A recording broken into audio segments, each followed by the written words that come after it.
Well, I'm getting hundreds of phone calls and thousands of emails of support from listeners after the false charges attacks, kind of following the whole Me Too movement, have finally been leveled against us because they finally found some folks that would bear false witness. And I feel really good. I feel honored to be in this position, to be attacked by Hillary Clinton and by her lawyer. That's who's filed this suit. And I know the truth's going to come out because we just so happened to have documented, because we figured this was going on in the closing days before these individuals left. So they have certainly stepped in a bear trap. But first, let's go to this critical report. We'll be back with, has Trump betrayed the Second Amendment? There have been shootings where clearly people do it by themselves. There's also shootings where I can play you CNN clips where, well, more cops got shot. They need to do more to stop police violence. That's why they're getting killed. You know, they deserve it. And when Congressman Scalise got shot, Wolf Blitzer had a guest on going, well, the guy was a hero that did it. You know, he wasn't a bad guy. And Blitzer's like, okay, I agree, yeah. I just want to let people know that he wasn't evil, that he was, I guess, tired of some of the politics that are going on. That's what we just heard. Perhaps he wasn't evil, just tired of the politics. The day of the event, we start seeing local stations and Texas stations that were there to cover Major League Baseball interviewing students going, there's multiple shooters, and Cruz was with me, he wasn't shooting, and then I get a guest on, they say it, and he knows other people we get in contact with say it. Imagine then you don't cover it because you don't want to be called a conspiracy theorist. That just means going and talking to the locals and seeing what really happened instead of whatever the national news in D.C. or New York or L.A. says. And that's what's crazy. But see, they can't say, oh, Jones is bad. He interviewed students that said there were multiple shooters and showed local newscasts saying the same thing, and that the sheriff stood down. No, no, no, no. You can't go up against that. So you go, Alex Jones is to be banned on YouTube and Google. Thank God. Washington Times said thank God. Glenn Beck says thank God. News Corps says thank God. Let's go ahead and go to Glenn Beck. Washed up, half his audience, Democrat operative, Judas Goat. He goes and falls on his sword on mainstream media. That's what he does. He goes and falls on his sword. He gets pushed by Twitter, Facebook, everybody force-fed. Lavish with corporate sponsorship. He goes on, falls on his sword, says conservatism is a fraud, is what he does. And then he misrepresents what I said about 9/11, about everything. Because I said there was a stand down, Saudi Arabia, all that's come out in the 28 pages. But he misrepresents that, and then he misrepresents the rest. Here it is. We're frequently accused of spreading conspiracy theories about Obama and about liberals, which is why I want to know what you make of the conspiracy theories this week, these attacks against the students in Florida. Why do people embrace this kind of conspiracy theory thinking? Okay, so let's talk about conspiracy theories, because again, this is a left and right kind of thing. Look at the condescension. If you remember, Scripps Howard did a Scripps Howard did a poll in 2006, and they asked the question, how likely is it that people in the federal government either assisted in the 9/11 attacks or took no action because they wanted war in the Middle East? 22% said very likely. 22% of Democrats said very likely. 28% said somewhat likely. So that's more than half of Democrats thought that Bush was involved in the 9/11 conspiracy. So conspiracy, and by the way, the person who was behind that conspiracy is the same guy behind a lot of these conspiracies, Alex Jones. And then they can't actually say, we need to shut it down. They played local newscasts saying multiple shooters, and the police stood down. And they're also saying CNN had fake town halls. That's confirmed. And the crowd goes, burn her, of handpicked people. They're saying, kill the NRA, burn people, murder them, shoot them, they're murderers. And then all we're doing is going, gee, they all admit they're in an ad thing, and they're all in PR, and they admit that in BuzzFeed. And it's like, shut up, you said that no one died. See, it's like I say, you know, I want to live like Venezuela. Shut up, you're a Nazi, you want to live under Hitler. I'm like, no, I said I want to live under communism. So see, they always play these games. Ladies and gentlemen, we're live, we're broadcasting worldwide. And I've got a lot of news to cover today. We've got the mainstream media launching their big fake news story, trying to take me down with absolute fake headlines about Alex Jones accused of sexual assault. And Alex Jones accused of grooming male and female employees for sex. And Alex Jones accused of his office having Nazi tennis shoes. I mean, and it's Hillary Rodham Clinton's former lawyer that's filed all this. And I feel really good about this. I feel bad for the people that got induced to say these things. And I feel bad for some of the crew that got put into the whole timeline to make it sound more plausible as, I guess, kind of extras in the whole fiction production. But I actually feel really good about this because they went over the top. They bit off way more than they can chew, and we've got amazing documentation. But I'm going to leave a lot of that for court. But coming up towards the bottom of the hour, I'm going to make a statement on this and go through some of the facts. Before we go any further, people are going crazy. Is Trump getting ready to gut the Second Amendment? And he's made some statements that I don't like. And I've been saying this for about a week, and the statements are getting worse and worse and worse. But we've seen this tactic before from the president to sound reasonable, knowing the Democrats will put forward a bill calling for total gun ban, just like they did with the whole DREAM Act. And so I think that's what Trump's doing. That's why they hate him. That's why they want to remove him. They're trying to destroy anybody that's connected to him. But I thought, since I mentioned this report yesterday, that I would go to this now, at least part of it. It's been edited together by some great folks called Galactic Service on YouTube, taking an interview I did with Joe Rogan a year ago and putting it together. And now everything that I talked about in there is what Elon Musk is talking about. It's in the New York Times today. The sublime and the scary future of cameras with AI brains, cameras hooked to AI. They're already all hooked into the Google and the rest of it. That is AI. So this is what the globalists believe. They believe that they're doing this whole off-world situation and all this craziness. And just a year ago, it sounded crazy. Now it's mainstream news. So I thought I'd play an excerpt of this. Here it is from the Joe Rogan Experience. I want to tell you guys the big enchilada. Okay, please, the big enchilada. Do I have to wear these headphones?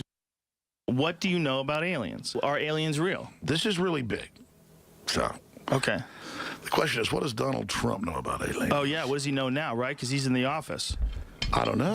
That would be the first thing I did. I would run to the office, and I'd go, who's got the alien documents? Who's got them? All right, let me give you my best Please. deep research approximation. Are you ready? Yes. I'm going to give you the big enchilada. Joe, there are aliens in this room right now. For real? Yeah, you're not of this world, bro. Me? You're the alien. Oh, wow. I didn't know. Well, here's what the elite believe. And let me be very clear, because the media will take this out of context. I only go with what I can prove. Oh, thank you. And people can't even handle that. There's armies. We're fighting a pedophile conspiracy. But beyond that, it's a vampire conspiracy in that they are interdimensionally sucking the essence of our youth. Right. And they believe they're possessed by an off-world entity. They do? Yeah, and then, Joe, I've been on air 22 years. I don't get into aliens, metaphysical, religion, any of that. I've studied the elite, and I've also communicated with a lot of the top people. And if you want to know, I will actually break down right now the best knowledge right now on what's happening on the planet. What's happening? The elite are all about transcendence and living forever and the secrets of the universe, and they want to know all this. Some are good, some are bad, some are a mix. But the good ones don't ever want to organize. The bad ones tend to want to organize because they lust after power. Powerful consciousnesses don't want to dominate other people. They want to empower them, so they don't tend to get together until things are really late in the game. Then they come together. Evil's always defeated because good is so much stronger. And we're on this planet, and Einstein's physics showed it, Max Planck's physics showed it, there's at least 12 dimensions. And now that's why all the top scientists and billionaires are coming out saying it's a false hologram. It is artificial. The computers are scanning it and finding tension points where it's artificially projected and gravity's bleeding in to this universe. That's what they call dark matter. So we're like a thought or a dream that's a wisp in some computer program, some God's mind, whatever. They're proving it all. It's all coming out. Now, there's like this sub-transmission zone below the third dimension that's just turned over to the most horrible things is what it resonates to. And it's trying to get up into the third dimension that's just a basic level consciousness to launch into the next levels. And our species is already way up in the fifth, sixth dimension, consciously our best people. But there's this big war trying to like basically destroy humanity because humanity has free will and there's a decision to which level we want to go to. We have free will, so evil's allowed to come and contend, not just good. And the elites themselves believe they're racing using human technology to try to take our best minds and build some type of breakaway civilization where they're going to merge with machines, transcend, and break away from the failed species that is man, which is kind of like a false transmission because they're thinking what they are is ugly and bad, projecting it onto themselves instead of believing, no, it's a human test about building us up. And so Google was set up 18, 19 years ago. I knew about this before it was declassified. I'm just saying I have good sources, that they wanted to build a giant artificial system. And Google believes that the first artificial intelligence will be a supercomputer based on the neuron activities of the hive mind of humanity with billions of people wired into it with the Internet of and so all of our thoughts go into it, and we're actually building a computer that has real neurons in real time that's also psychically connected to us, that are organic creatures, so that they will have current prediction powers, future prediction powers, a true crystal ball. But the big secret is, once you have a crystal ball and know the future, you can add stimuli beforehand and make decisions that control the future. And so then it's the end of consciousness and free will for individuals, as we know, and a true 2.0 in a very bad way, hive mind consciousness with an AI jacked into everyone, knowing our hopes and dreams, delivering it to us, not in some PKD wirehead system where we plug in and give up on consciousness because of unlimited pleasure, but because we were already wired in and absorbed before we knew it by giving over our consciousness to this system by our daily decisions that it was able to manipulate and control into a larger system. There's now a human counterstrike taking place to shut this off before it gets fully into place and to block these systems and to try to have an actual debate about where humanity goes and cut off the pedophiles and psychic vampires that are control of this AI system before humanity's destroyed. How'd the pedophiles get in control of AI? Well, the pedophiles at whatever level, rule. The devil, whatever you want to call it, this interdimensional thing that gives them advanced off-world technology, the fallen one that's not of this world, is giving them advanced knowledge What on are how you to talking- construct wait a minute, these what is- systems what is that have already that? been used before on other populations. What? Is that Satan? But what are you That's talking Satan. about?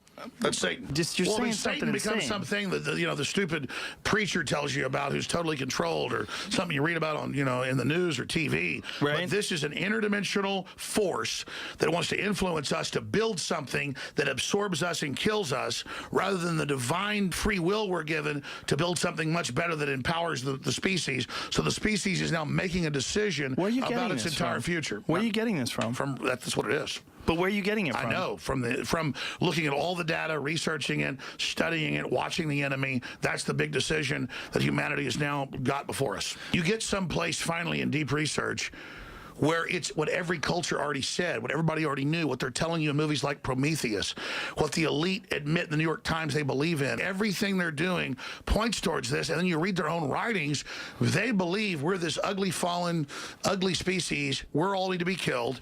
They're the rich billionaires who are better than us, and they're going to merge with machines and become gods and go to the next level. Here's what I'm telling you. The elite literally believe interdimensionally they were given this information and then built it, and here's the thing, they built it. And Google admits, even in data dumps to Wired 2 years ago, that they're building an AI that will end human consciousness, free will, and take over, and the next species will rise out of that. They built it. There's a centralized system of what they're building that isn't naturally occurring. Who is that? I mean, if you actually read what all the globalists say, they are getting... All right, let's stop right there.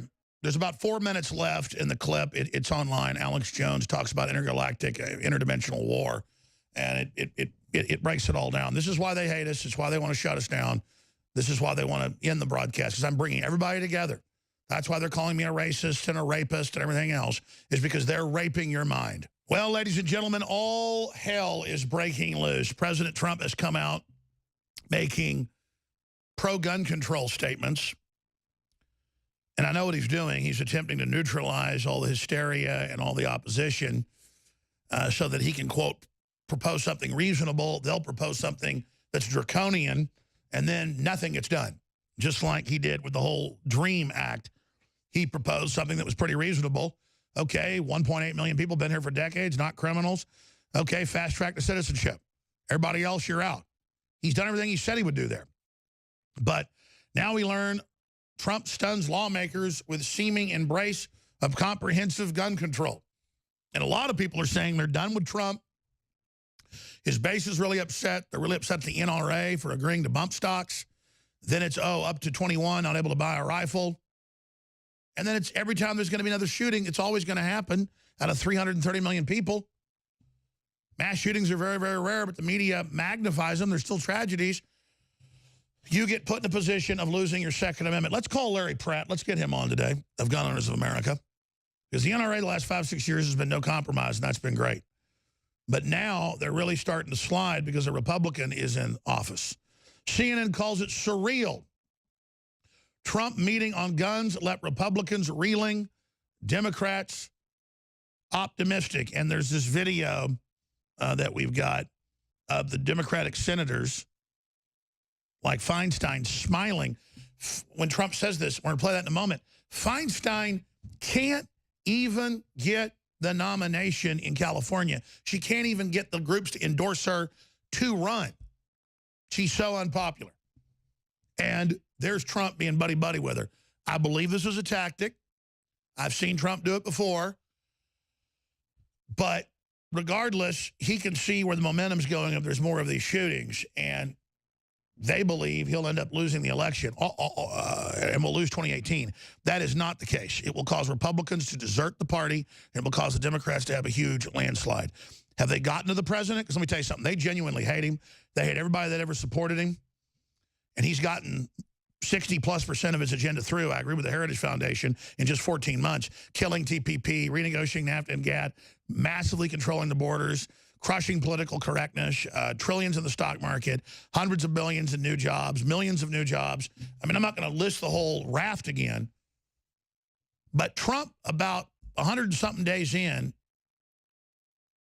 kind of suddenly veered left for about 2 months, then veered back to nationalist. And so Trump's smart.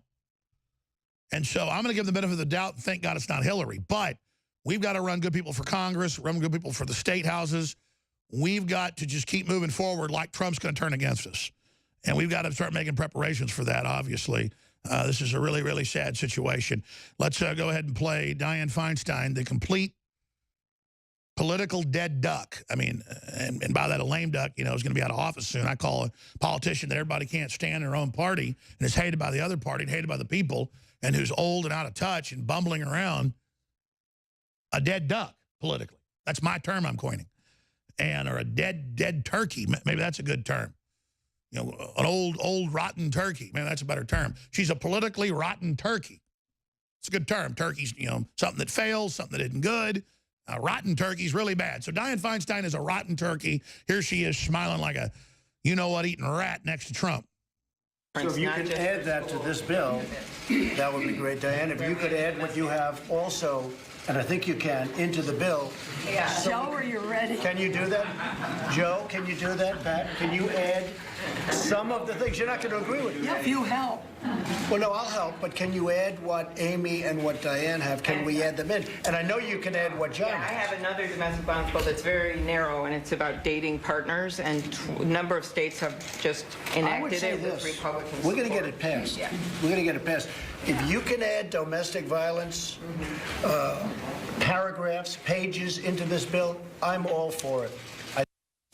And look at the little corrupt Democrats that lust after disarming the American people, having just criminal looks in their eyes. Feinstein could be the Wicked Witch of the East in the famous Yellow Brick Road, Wizard of Oz. In fact, can McBreen or whoever's here in graphics, can we grab this and put her head on the witch riding the bicycle?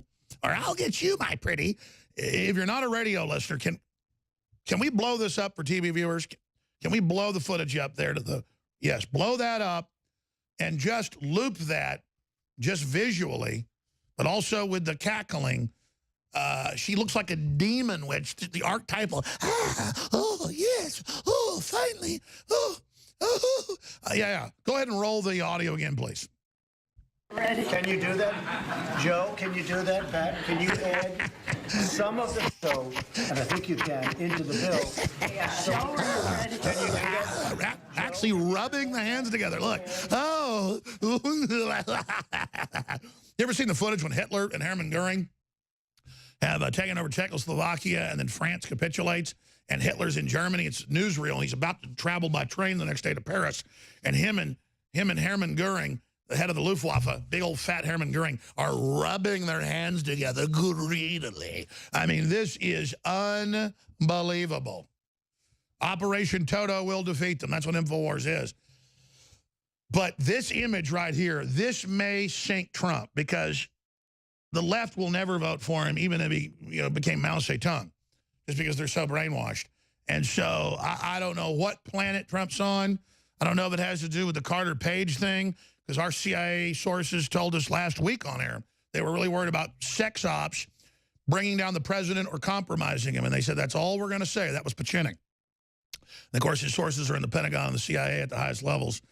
And they said, man, people may get freaked out real soon. It looks like they may have all the Stormy Daniels business and all this other stuff. You know, women got King David in trouble. He got himself in trouble. But this is amazing. But, you know, even if you keep your nose clean, it doesn't matter. Because what's happened to us has come along. And I'm just glad that the case that they cooked up is so fraudulent, so ridiculous, so over the top. Newsweek says Jones is being investigated for sexual assault. That's right. Sexual assault and racial discrimination. She claims she hugged me once and I touched her side. Not even true. Not even true. And that then turns into sexual assault. And they claim we wear Nazi shoes with swastikas on them. I'm not kidding. Totally false. And then that we have open carry guns everywhere. No, sometimes we'll show a rifle on air, but we don't. You don't do open carry with handguns in Texas. That's illegal. We have concealed carry here. There's no, and actually asked for a concealed carry class. We have somebody here that works here, went and gave her a class. We have video of that. So what I'm saying is every piece of what they say, we have the opposite. Except for the one little frame-up part, but then we were able to catch who was behind that as well. I mean, this is amazing what they've stepped into. We're now 34 minutes in, or 33 minutes in, to the 34-hour live broadcast that we announced we were going to start doing last week today on March 1st, 2018. And it's called Operation Paul Revere 2018 to defend our free speech, to defend the internet, and to defend the Second Amendment. And boy, is that not more true now today than ever. Who would have known that this would be the first broadcast day where I'd have a chance to respond to thousands of articles, and it's on national television everywhere. Headline, Alex Jones accused of sexual assault. Alex Jones accused of gay grooming. Alex Jones accused of threatening people with firearms. Alex Jones, employees wearing Nazi shoes with swastikas. The most insane media behavior we've ever seen. And then I've got the EEOC twin complaint. They don't tell you the individuals were in a relationship together. And then there's a little thing called evidence. There's none of that. And we can sit there and debunk the entire thing. But our listeners, our supporters don't buy any of it because they know the climate we're in. They see where we are. And it's just like the Prairie Home Companion guy where the woman hugged him and his hand supposedly touched her back. That's what they're calling sex assault. But the difference is she was always trying to hug me, and I was never letting her do it. You can ask any employees around here. I'm not stupid. And that's why we are getting all the affidavits, and we already have the write-ups and the video and the audio, and we already have everything. I mean, we're not stupid. We're not stupid. And so I actually thank God. I'm sad with the crew that got falsely accused of stuff just to add to the script that they created. But and I mean, you can see how this was written as a script because the media builds on a script. I do some ads with my shirt off. The media makes a big deal about it. I go on the Young Turks with my shirt off as a joke, and then it turns into Jones is around the office stalking everyone with his shirt off. even though it might be twice a year, you know, that I'm running from a bathroom back to my office to get a shirt or something, and I'm, you know, pulling my shirt on for the show if I'm late. But then that's it. Like, he patted her on the back, and once his shirt was off, and they had firearms, and she was scared of them, and they were all over the place. Meanwhile, I want to go take a concealed carry course, please. Here, Ashley, we'll videotape you at your concealed carry wearing Infowar shirts. Here, let's put that on screen. We've got all the audio. We've got all the video. We've got everything debunked. It's just then, look at that big smile there in the horrible office with the guns. And the guns are all in instant access pistol safes. People have concealed carries. And we're in Texas. We're not in North Korea. But I'm going to get to that next segment. Let me just do this segment. Look at these headlines. Marie Le Pen, she's set to win the French election in polls, criminally charged for anti-ISIS tweets. She spoke out against ISIS. That's illegal under French law, seriously. And she's been criminally charged. That's at newswars.com. That ought to shut her up. China just banned the letter N from the internet because it was being used in a new combination, Xi Zedong, combining the current dictator with the last dictator who made himself a dictator over the Communist Party. He's already a dictator of the party, which is a dictatorship. So that's been banned. This is an example of where we are. And then Trump to take the guns first, go through due process second. Boy, what a horrible quote. That's because they didn't go after all the warning signs or follow the law to stop the supposed shooter, Nick Cruz. And so Trump's just kind of brainstorming for hours, and the media is taking that and making it sound like he's going to go for all this. You notice he said, though, you can introduce whatever you want, Dianne Feinstein, into the Republican bill, and we'll see. You may not get what you want. The point is, it'll scotch the whole deal, and Trump will look like he was reasonable when he knows it's unreasonable and that they just want to incrementally get the guns. And these idiots just want to score political points and don't know he's playing them like a fiddle. Now, that's what my gut tells me he's doing. That's what I've seen him do, at least 5 other cases in the last 14 months. But let me tell you, I don't think you can play games even rhetorically with the Second Amendment like this. So I think this is a big miscalculation by the president, and I don't like it. But we are now 38 minutes into Operation Paul Revere 2018. And I've never got on air and gone this far, but I'll tell you right now, I'm proud of the fact we're under attack because I know these are bad people. Hillary Clinton can't believe she lost the election. And it's one of her former chief lawyers that is running this whole lawsuit operation. And he even says in the Daily Mail, he makes political comments about how I'm a bad person that lies to my audience, you know, and how I do these bad things. And and this just adds to how bad I am. And then the media never even called to get a quote from me because they're not media, they're fake news. But you will hear the truth. You will know the truth. It's unbelievable. And it's, of course, the law firm is the one for Michael Jackson and all of it that's been hooked into all that Hollywood stuff. It's pretty amazing. Speaking of Hollywood, after hashtag MeToo pepper spray to giveaways in the Oscar goodie bags. Meanwhile, street artist erects 3 billboards over Hollywood. Oscars for biggest pedophile goes to.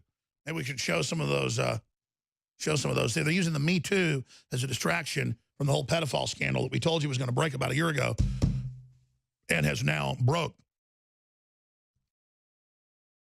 So here's what's happening. If you support us in this critical fight, we will win, and we will take the country back, and we'll take the world back.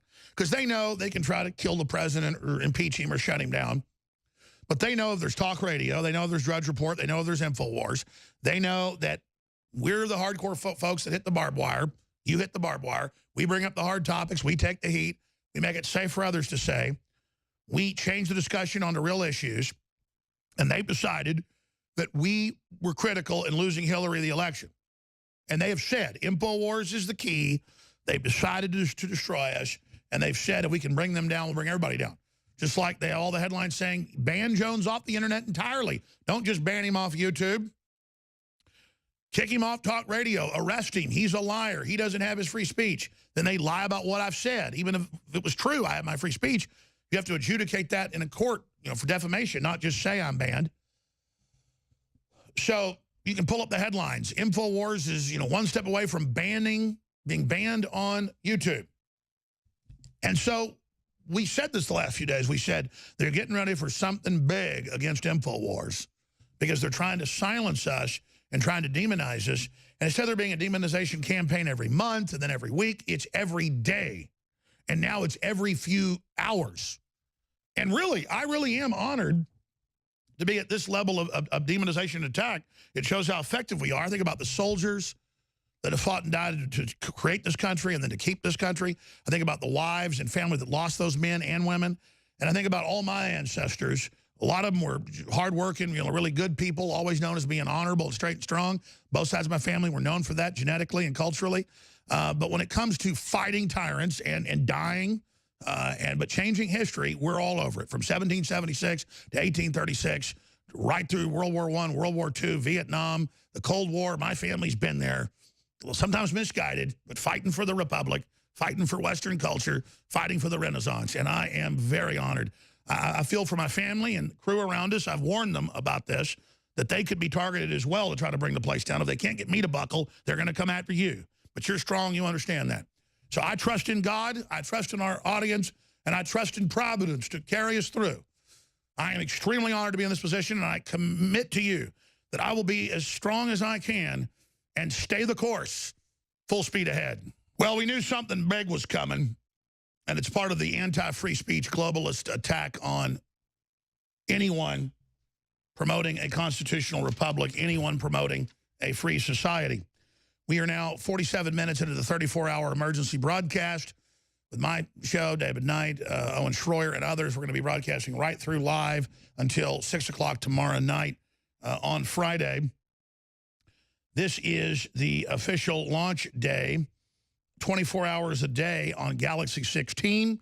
We're also on one other big satellite, and we're going to be on another one we'll announce in the next week. But today was the day we officially went 24 hours a day on it.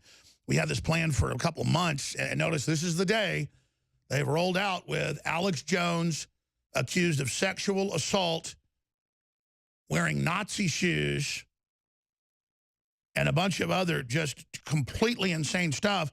And then you actually read the EEOC report. It says a woman hugged me and I patted her side. And then that's sexual assault, and then that didn't even happen. But see, Newsweek and stuff take the EEOC report and then they don't actually quote it. They just make stuff up. It's incredible. I'm going to talk about that some, and I've got some guests coming up. But there's all this other news, and here I am again. I never plug hardly in the first hour. I hardly ever talk about it. That's what the 34-hour broadcast is about, is to deal with all the other lawsuits. And here's the good news. The Democrat-affiliated groups have filed 8 lawsuits on me. Well, this will be 9 in the last 14 months since Trump won. The lawsuit started the week after he won. So I guess it's about 16, 17 months ago. And they're so frivolous, they get thrown out. They're trying to break us. They think we're going to give up. We just lawyered up and negotiated good deals with the lawyers and, have got it covered as long as you financially support us. But I won't have money to fight all this and launch these satellites and have affiliate relations with cable and TV stations that are picking us up like wildfire, because their attempts to shut us down has really woken up station owners and managers and program directors. We're just exploding on television. We are not listing affiliates at this time because the affiliates appreciate that, because then they get targeted and somewhat harassed. But that's way outweighed by all the positive support they get. So we're offering the biggest savings ever at InfoWarsStore.com to make it easy to support the broadcast. We also have a donate button we put on the front page of InfoWarsStore.com. We're also going to have a pop-up that pops up. We don't usually have those on the site. We're going to have a pop-up next few days. Just make a straight-up donation, because when we sell stuff at 50% off, it's really 50% off. We sell it for 80% off, it's a loss leader. Even though a lot of these things have sold out. I mean, I told you Body's Ultimate Turmeric Formula at 50% off was going to sell out. It sold out. We're not getting more for 2 months. I'm kind of not good at that sometimes, because I should have it go back to regular price and then kind of have it run out by the time the new stuff gets in. But I want you to see how great it is. So a bunch of those specials ended because they sold out. We've got Operation Paul Revere 2018 special, 30 to 80% off site-wide, plus free shipping. I should have added that yesterday. Plus the free shipping. Super Male Vitality, Super Female Vitality, 50% off. Real Red Pill, 50% off. Biome Defense, 50% off. That's an amazing probiotic. True Whey, 50% off. Probiotic fiber, right out of the gates. Best source fiber, amazing, 50% off. Infowars Life Select products, 40% off. Clearance apparel, 80% off. Aegis Armor Backpack Insert, 20% off. But here's what I'm telling you. They think they can crush your will with bullying. They think they can crush your will by harassing everybody that's libertarian or conservative or Christian. They think they've got our kids in the schools. If you take action and you start a YouTube or a Facebook or your own local radio show or a local newsletter or write articles for the paper or letters to the editor, whatever you little bit you do builds up and will win. When you march, when you demonstrate, I'm going to start demonstrating more because they're trying to shut us off the web. We've got to hit the streets. I'm going to protest Google, you name it, very soon. We'll be announcing that. We've got all our skin in the game because we know we're really up against bad people. And at a spiritual level, at an instinctive level, they know we've got to oppose it. They know I love humanity. That's why they say I'm a racist. They know I love men and women and care about everybody. That's why they say I'm an abuser, because they know it's the opposite. They know you know that, and we knew this was coming. And they want to send a message to you. You stand up, we're going to attack you, we're going to lie about you. Well, you know what? I'm honored to be lied about. And I've warned crew when they get hired, this could happen. And I'm proud they went through all our former employees and the current ones, and it took BuzzFeed and others and Daily Mail years to find people that would engage in Judas Iscariot type activities. Benedict Arnold activities, in my opinion. Because we can refute all this, and we have evidence to refute it, and we have employees that have been wrong. Daria doesn't want her last name used because she's one of the only women ever in the most elite units of special operations, because she's a translator and can speak Arabic, Russian, you name it. Her parents came over here, anti-communist. She's been here in the U.S. since she was, what, like 8, 9 years old? And they just call her, in this filing, a Russian operative, a Russian agent. And she's not even mad. She says, yeah, they've gone too far. But if it has any repercussions on her and her family or anything, serious defamation. I mean, you can't call a woman where people like her would talk about it. G.I. Jane's fake. This is real. And you just sit there and you call somebody, talk about discrimination, talk about defamation, talk about you, because of somebody's nationality, you call them an agent of a foreign power when they're a bona fide American patriot and a decorated veteran with over 100 combat jumps, you name it. She doesn't let me talking about it, but I've been told about other people once we hired her with her great resume and all of her backgrounds and, you know, all of her defense language school and all her great record and everything in the military for all those years. And I talked to other people in the military. They're like, yeah, you know who that is? That's one of the only women ever in the most elite units there are. And then you just say, in the file, Jones was there meeting with his Russian, what'd they say, his Russian operative to get orders. I mean, Hillary's lawyer says, oh, this proves how bad Alex Jones is. He even makes a political statement. He brags, I'm Hillary Clinton's former lawyer, and he is. He clerked for her. This is her lawyer, her personal lawyer that handles stuff for her, and she can't believe she lost the election, and she's got all hell turned loose to try to do all this, and the guy, it's the law firm of Michael Jackson and all these people, and they just say in there in a federal document as if it's total proof that she is a Russian operative and our Russian controller, basically. And see, I can't even get into it because I've got a list of things I want to go over, and I've got to just do it later in the show because it's all just crazy. So here's the deal.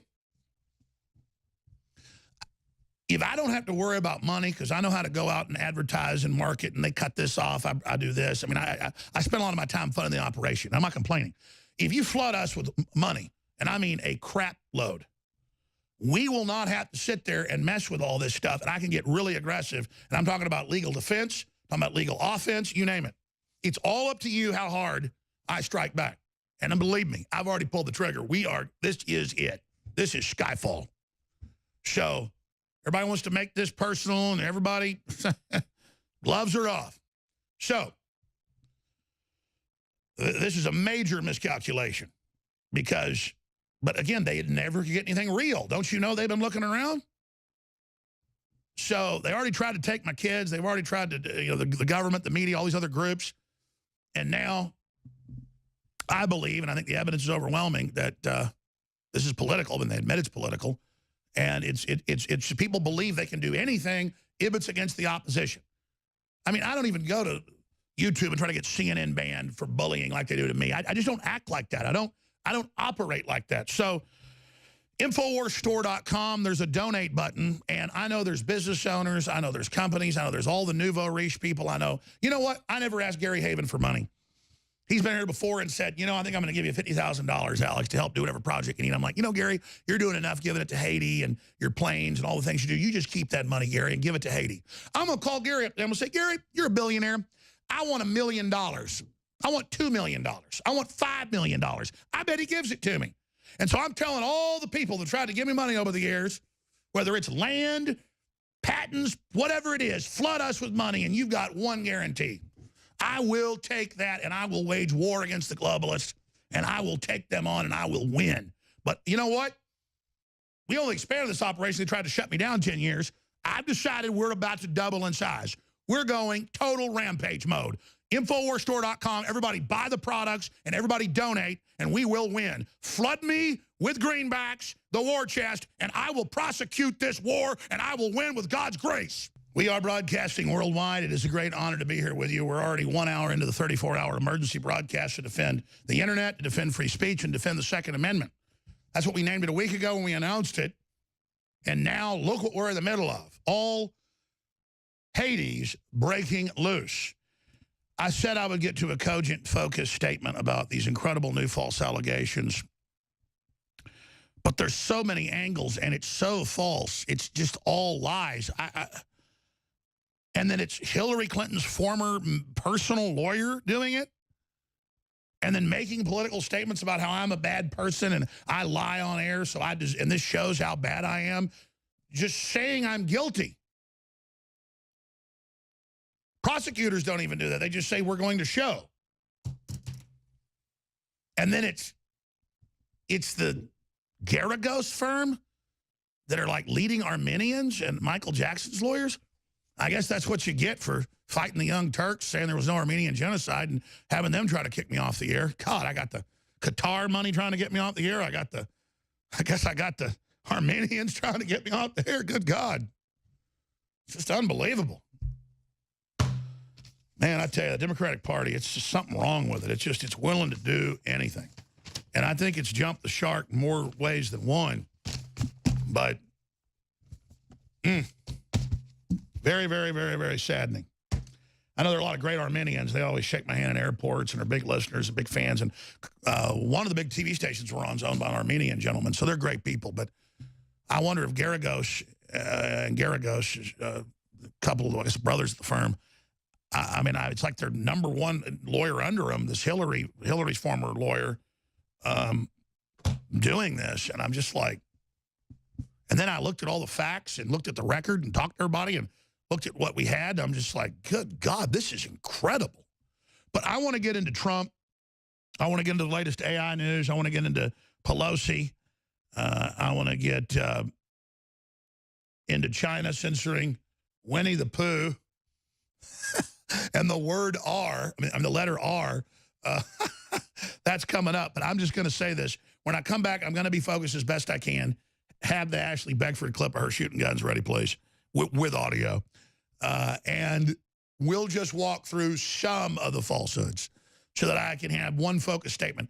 I tried to get in here before the show and tape a statement so I could limit it, and I was busy with other stuff and didn't get it done. So, because I knew it'd be hard to do it on air, short and sweet, because God almighty, it doesn't hurt me to have Newsweek say that I've been accused of sexually assaulting a woman or trying to groom a male employee for gay sex. It hurts me that the media is that bad, because the EEOC complaint doesn't even say that. Says he hugged me once. I hugged him once, and he touched me on the back. That's not even true. And then once we were filming the caveman, not caveman, it was the Super Male Vitality. You guys cue that up, the caveman, the Super Male Vitality ad. He's dressed up like a caveman, Shane Steiner. That's why I keep saying it. We're like, why does his muscles look big? He's all ripped. So we were like trying to aim the lights in the studio. You'll see the footage coming up. So I go in this editing studio. It's got like 4 computers that we all go in this big studio. And I pull up how to like bodybuilders. So it's guys like in bodybuilding poses.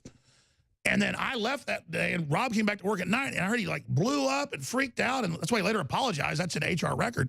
We're like, dude, it's bodybuilders. He's like, no, you're grooming me for gayness. It was just crazy. We've got a lot to cover. We've got 33 hours left in the worldwide 34-hour broadcast that we announced we were going to do last week on March 1st. Paul Revere, Operation Paul Revere 2018. In defense of internet freedom, in defense of free speech, in defense of the Second Amendment. And I had no idea that we'd be launching this emergency broadcast with YouTube trying to ban us, Facebook trying to ban us, the media, mainstream media, Glenn Beck, Dan Rather, Brian Stelter, all over television saying he needs to be banned from YouTube and the rest of the internet because we say he's fake news. Well, the president says you're fake news. Does that mean you get banned? So I really was thinking about what was happening, and my wife said a few days ago at dinner, she said, they're getting ready for something big. They want to shut you up ahead of something really big that they're going to try to do to you. And then I talked to other smart folks, like Mike Adams, and he said, before this even broke yesterday on air, before we knew it broke right then while he was on air, he said, they're getting ready for something big against free speech and against the Second Amendment, you name it. So let me just go through some of the disinformation and lies. If you just joined us, I'm going to move into other big news, but this is a big national news. And they're not calling me for quotes. They're not going to you're not going to get to hear anything from me other than this show, because this is what yellow journalism and fake news does. They take a Daily Mail article. Here it is. For radio listeners, I'll read it to you. Document cam shot, please. Friday, it says, fired Infowar staffers at war with Alex Jones. One claimed he was teased as the site's resident Jew, while the African-American worker says she was mocked for her skin tone and Jones grabbed her behind. None of that is true. That is all 1,000% fake. It's like when they tested all my supplements and found them to be totally clean.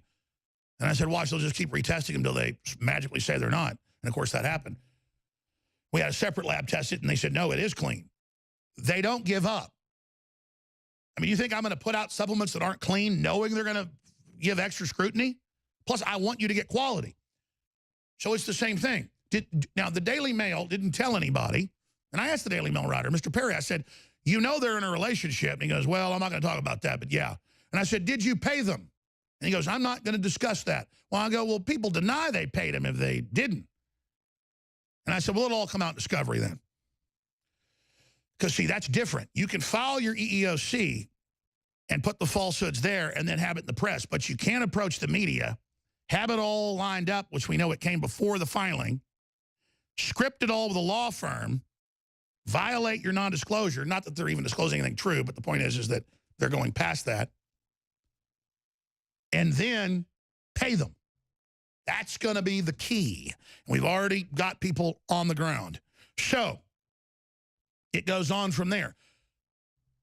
A, I don't believe those things. B, what person in their right gourd would ever do that? In fact, you go in the New York Times, Washington Post, there's hardly any, quote, minorities. It's all talk with leftists. Same thing in Hollywood. You come in here, there's people of every shape, color, creed, sex, you name it. Gay people, straight people. Media always walks in here and goes, half the people in here aren't white. I'm like, yeah. And a lot of the people in management are minorities and women. Yeah, it's just whoever does a good job. That's how we operate. We're libertarians. So they know how to attack us on our foundation. They hit us with the opposite of what we are. By the evening, 3-4 hours later, they had headlines out saying that I sexually assaulted her. So they take one group of disinformation, and then it turns into sexual assault. So let's go over just some notes I wrote this morning that are the facts, because all of this is absolutely not true. They couldn't get me to say it was true, so they called my dad in another building that deals with supplement and the HR over there, and he's like, I don't know anything about it, but, you know, they're pretty nice. It's like a locker room sometimes, but blah, blah, blah, so they could then act like somebody said there might be something. That's the one thing that got me mad, and I got mad yesterday when I was sitting there reading that. The charges made against myself and Infowars by 2 former employees are a compendium of lies and false information and twisting. We knew this was coming. This is how Hillary Clinton strikes back. This is why people fear her. And it's her main former lawyer, says it on the website, Ben Marcellus, who says I'm a bad guy and this shows it, and that I'm a liar on air in the statements to the Mail. So this is how angry the Democrats are. So it goes on. This is the West Coast attack. I told you months ago we have Hillary's law firm, and I can't disclose the details yet, but I will soon, on the East Coast that we're engaged with. So West Coast, East Coast, it's called a pincer attack. Continuing here.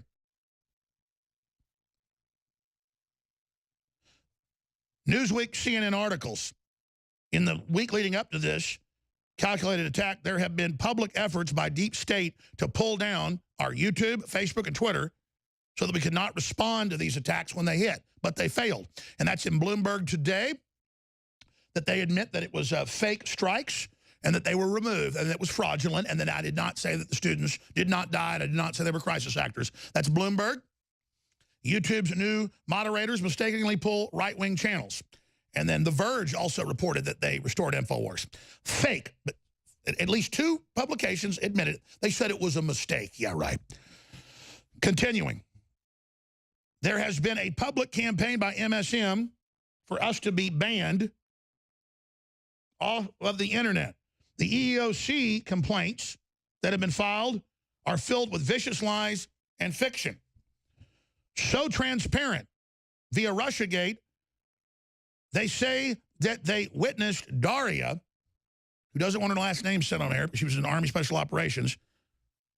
They said that Jones would meet to get orders from his Russian operative. I mean, you can imagine Democrats are sitting around and they're like, he said anti-Semitic stuff. He hates black people. And there's a Russian there running it all, because out of 110 people, we have an Army veteran who is Russian.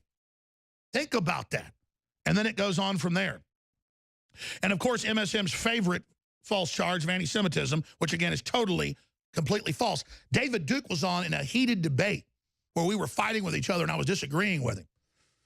And Jacobson said, we have 3 Robs. He says it's anti-Semitic. I called him Jacobson, too. People call me Jones in the office. That's in there, too. He said, I want to get on and debate him and explain to him I'm Jewish and this is a lie and I'm not running things. And I said, sure, buddy, come on. He turns that in the complaint and says that without his permission, I said he was Jewish. I have all the affidavits, all the witnesses when you came storming in saying I want on air, and I put you on air, Rob, to disagree with David Duke, who I disagreed with, and to have you be able to confront him. And he goes, I will speak to the Jewish individual. And then you made a joke out of it, and then you say we called you the Jewish individual. Shame on you, Rob. Shame on you. I know your parents. They're good people. You're better than that, Rob. Shame on you. And, of course, MSM's favorite false flag, anti-Semitism, is totally bull. Looking up lighting for a bodybuilder on a multi-shoot we were doing in the office, and we went into, again, the main editing room where I had a computer, Rob had a computer, and others had computers. And I Googled how to light a bodybuilder because Shane didn't look as big as he does in person with the lighting in here. And then we leave that day. Rob goes in and sees bodybuilders on a computer, runs over to HR, screams and yells. We have this all documented. He then apologizes when they go over and look at the computer, and it's bodybuilding, and the search says how to light a bodybuilder at our office for a bodybuilding shoot. I'm just showing you on video. And he flipped out at that. That's grooming for gay sex. He says that. He felt that was grooming him for gay sex. Well, here's the deal, Rob. I'm into girls, not guys, okay? And everybody knows that. So I think you flatter yourself a little too much there. But hey, you're the one defaming me. You're the one. Here I come now, baby.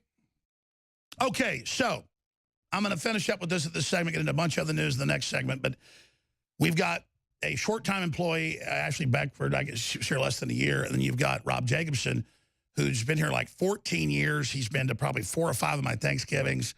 He's been to Christmas over at my house. I've been really good friends with Rob. Been to movies with him, hung out with him, been on road trips. And I'm not going to get into personal stuff about Rob. Yeah, I know it's the lawyers, the Democratic Party, and things that are going to have to be dealt with. I mean, this is Hillary Clinton's main lawyer who has filed all this.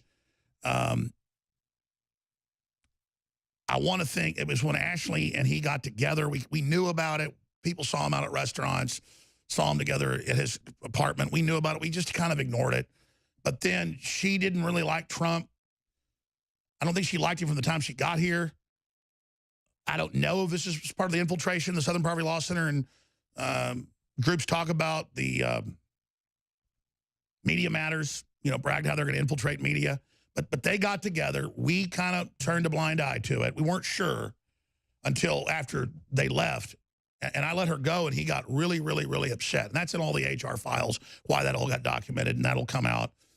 And then once it's in a lawsuit, once it's there, we can give you all that stuff. And it's pretty powerful information. And if they wish to start saying more stuff, I think we're going to go ahead and just bring it all out here. In fact, I'm real close to it. Might do it today, but we'll see. Because I'm not going to just sit here while I get crucified in the media. This could really give the mainstream media a big bloody nose if we release all this. I mean, I just am such a private guy, and I have such a heart that even though I've been lied about massively, I have a tendency to just hold back.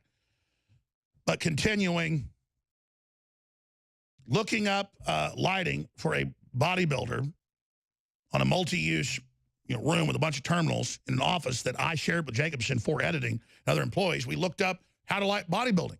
And he ran over to HR. They came over because I was already gone. They went in. They're like, Rob, this says bodybuilding. This is bodybuilding. They just did a bodybuilding shoot. And he apologized, and that's on record. And it even says that in the news reports. So that, and then it says, though, he felt like it was gay grooming. So then Newsweek takes bodybuilding in a building with probably 50 editing computers with a shoot for Super Male Vitality with a weightlifter. My friend Shane Steiner, you all know him, famous country singer, you name it. His brother's world champion rodeo, so's his dad. Good family friends.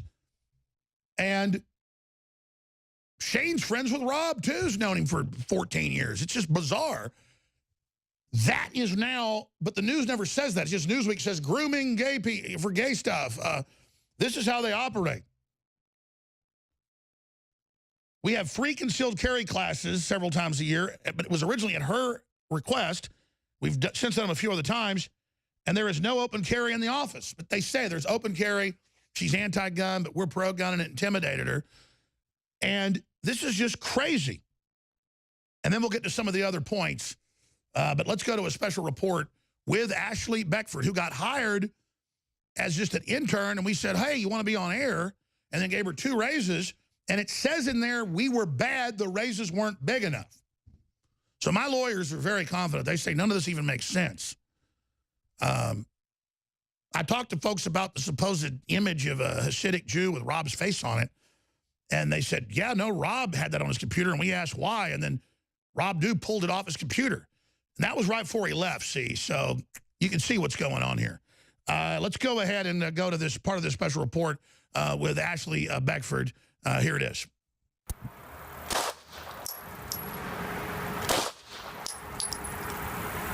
Ashley shooting a Glock. Radio listener. She's got her Infowars.com Trump for President shirt, or Hillary for President shirt. Hey, guys, give me the date of this report. What is this, mid-2016? I'm Ashley Beckford reporting for Infowars.com. As we know, guns are severely demonized in our society. In fact, Chris Hayes from MSNBC recently said that he was glad that the terrorist who bombed Chelsea did not have a firearm because the carnage would have been much greater. What a joke.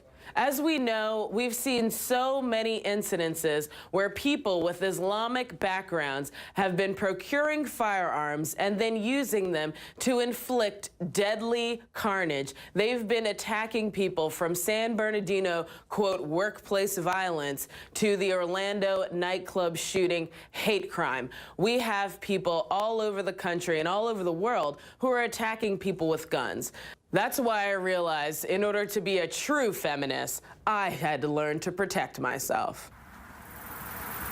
Now, she says that it was a culture of guns that intimidated her, and we have emails where she requested, and others requested, the free class. By the way, taught by a black firearms instructor who's our good buddy, Mr. Cargill. In this uncertain world, I knew that I needed to take advantage of the Texas laws and go ahead and get my concealed handgun license and my license to carry by going ahead and going to Central Texas Gunworks. Met Michael Cargill. He's a friend and fan of the show, and it only took one day. It only took a few hours for me. She says in there that we were white supremacists, and she also said that on her Facebook. And by the way, Ashley, we saved all that stuff you deleted off Facebook before you filed this. And Rob, we filed, and we got all the other stuff off your Facebook before you deleted it. It's all saved. We're not stupid. We figured it out about a month before, Rob. And we figured this might get pulled, Rob. And so, don't know how it's going to go for Hillary's former top lawyer, Ben Marcellus, who brags on his own law firm website about this. I can't look at any more of it. Can we play the Super Male Vitality ad, though, from 4 years ago with Leanne McAdoo, who wanted to be in the shoot, wanted to be in the caveman shoot. There's this new thing where women are in movies. Leanne's not saying this. Women are in movies, and they say kissing scenes are now assault. But you sign on, you do a kissing scene, you do a whatever. This is a caveman running off with the women. You know, fine. Fine. And this is the recruiting, this is grooming for gayness. This is where that came from, in that Shane didn't look as big under our lights, so we do lighting right here. We tried to light things to make his muscles look like they really looked, but it didn't work, so he didn't look as big as he is, even though he's huge. So let's go ahead and go to that footage. Unprecedented. Ladies and gentlemen, we're going to see what happens right now. Oh, my God! What the hell? Wait. Get out of here. Shut this down. This is not safe. This is not. Hold on. Settle down. Get another doctor. Something's wrong. Something's wrong with him. Help him. Ladies and gentlemen, we did not intend for that to happen. I take it personally. Do not have those problems. Again, these are authorized herbs, well known to be safe.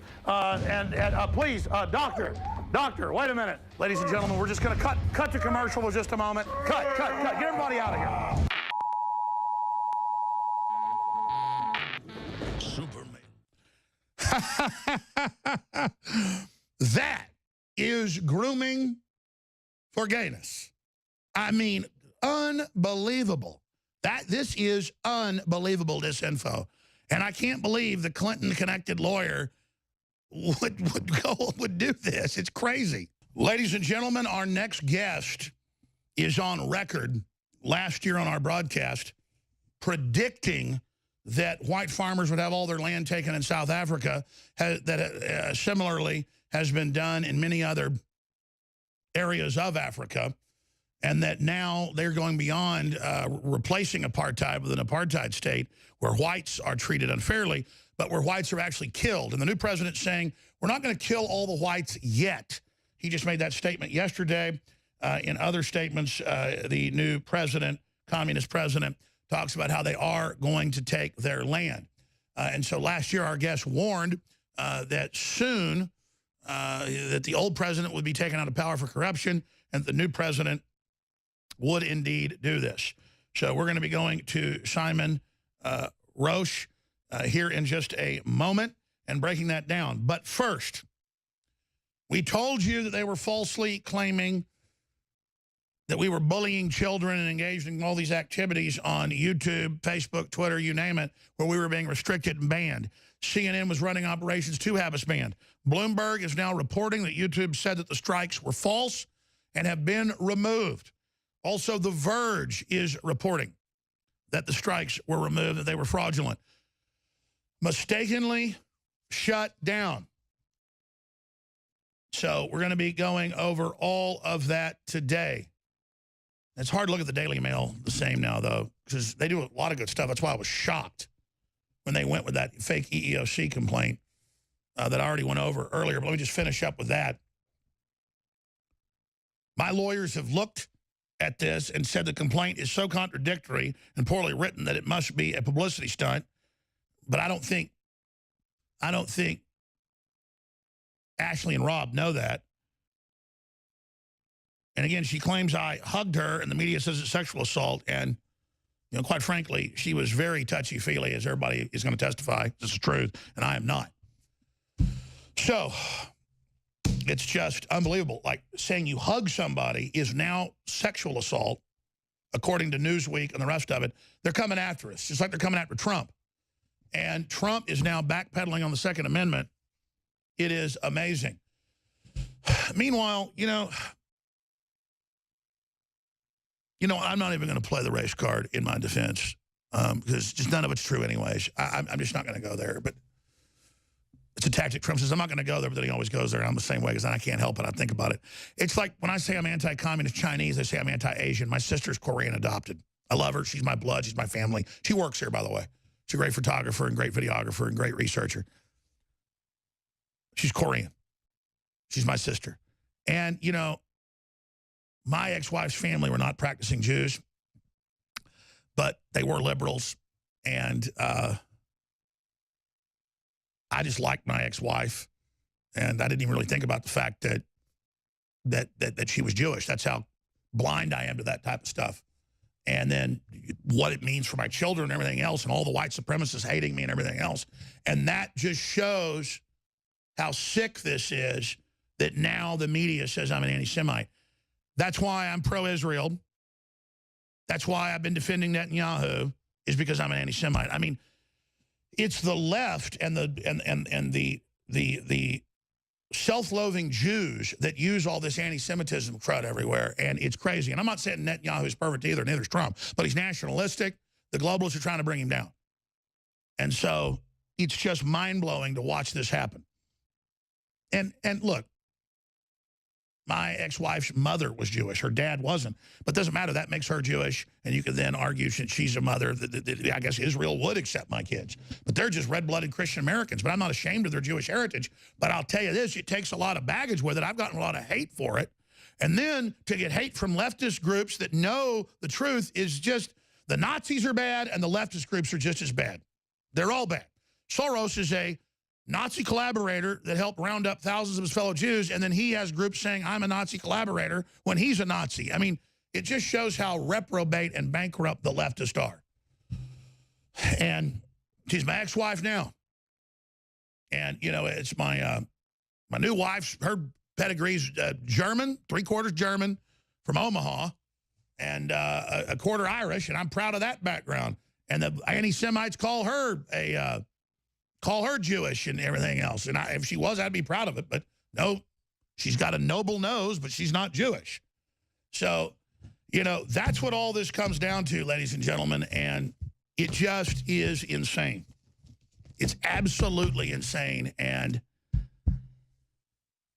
I'm just trying to have free market and restore the country. And they're using race politics and race war politics. And everywhere the left's in control, by the time they get into the final equations, they always kill anybody that's free market, kill anybody that's Christian, and kill anybody that's white. And it's happened in 5 different African nations the last 30 years. And now, as it was predicted, it's happening in South Africa. Can we look at the date of when our guest was last on? We come back, I'm going to go to him for several segments. But I need to just say this right now. And then briefly, they just corrected me. I'm so used to going on at 11 a.m. We do 24-hour broadcasts for longer ones. And then David Knight's on for 6 months, doing a great job with his broadcast, 8 a.m. every morning, the David Knight Show. Had some trademark issues. We're going to call it David Knight Show starting soon or something else. Was calling it Real News. The point is that some Democrat groups trademarked that and suing us. That's another little side issue I didn't tell anybody about. It's, oh, yeah. And in 3 of the suits, it's Clinton lawyers. And they admit they are. And then I got little messages like, you know, back off, buddy. It's going to get a lot worse. And I wanted to say this. I wanted to say this. In fact, take this clip and put it on the front of segment 2 and 3, because I want this up front. I'm not changing course. I'm not backing down. I'm not giving in. There's nowhere I want to be more than right here and this fight for America and for justice and for truth. You guys want to be the lie. You want to be involved in deception. All you Clinton operatives and lawyers and people want to sit here and play these games. I know our listeners want justice. They want the country back. They want the world back. And I believe in our listeners. And I believe they're going to financially buy our products and spread our articles and videos and know that you're trying to shut us down, as CNN and others have openly said they're trying to do, and that the Streisand effect is going to blow up in your face. And I know there's providence, and I trust in God. Whatever happens is in God's plan. But I actually feel good doing this because it confirms how bad you guys are and how deceptive you are and how just absolutely willing to do anything you are and how much we've got to fight you. So I thank God, and I ask for providence, and I thank God for this great crew and the rest of the people here that have stood strong. Everybody in this office got calls from BuzzFeed and all these groups. And none of them would make anything up, even though Mike Adams was offered $50,000 last year, who contributes here and has a big office in Austin. $50,000. I think he's ready to go public with who did it, by the way, which publication. We're gonna take the gloves off, okay? And we're doing some investigations and all the rest of it. But if people want the gloves off, baby, you got it. And how strong our punches are politically is up to you. So InfoWarsStore.com, 30 to 80% off. We've never had a sale this big. 50% off the new best source fiber we've got from all these cranberry and other fruit fibers that are the very best. Just high-quality products, InfoWarsStore.com, InfoWarsLife.com, water filtration, air filtration, storable food, books, videos, Patriot Apparel, Operation Paul Revere, Save Free Speech, Save the Internet, Save the Second Amendment. We had this planned for a week, and what a perfect day to be doing this right now than with all of you. So InfoWarsStore.com, InfoWarsLife.com, or 888-253-3139. And we also put up the donate page. I want to put up a big donate button, actually, right there on the front. We're going to do that. I mean, you can find the donate page, but where is the link? I'm trying to find it. We're going to email it out to everybody that signed up for the newsletter that's free at Infowars.com/newsletter. No, I know that's the donate button. I'm saying where on InfoWarsStore.com is the link? Because we need to make it easy to find on the front page. That's what I'm saying. I wanted to pop up for that for everybody. That's what I'm getting at. We'll be right back. Thank you for your support. You'll decide whether we survive and defeat the globalists or are destroyed. So here's Julius Malema.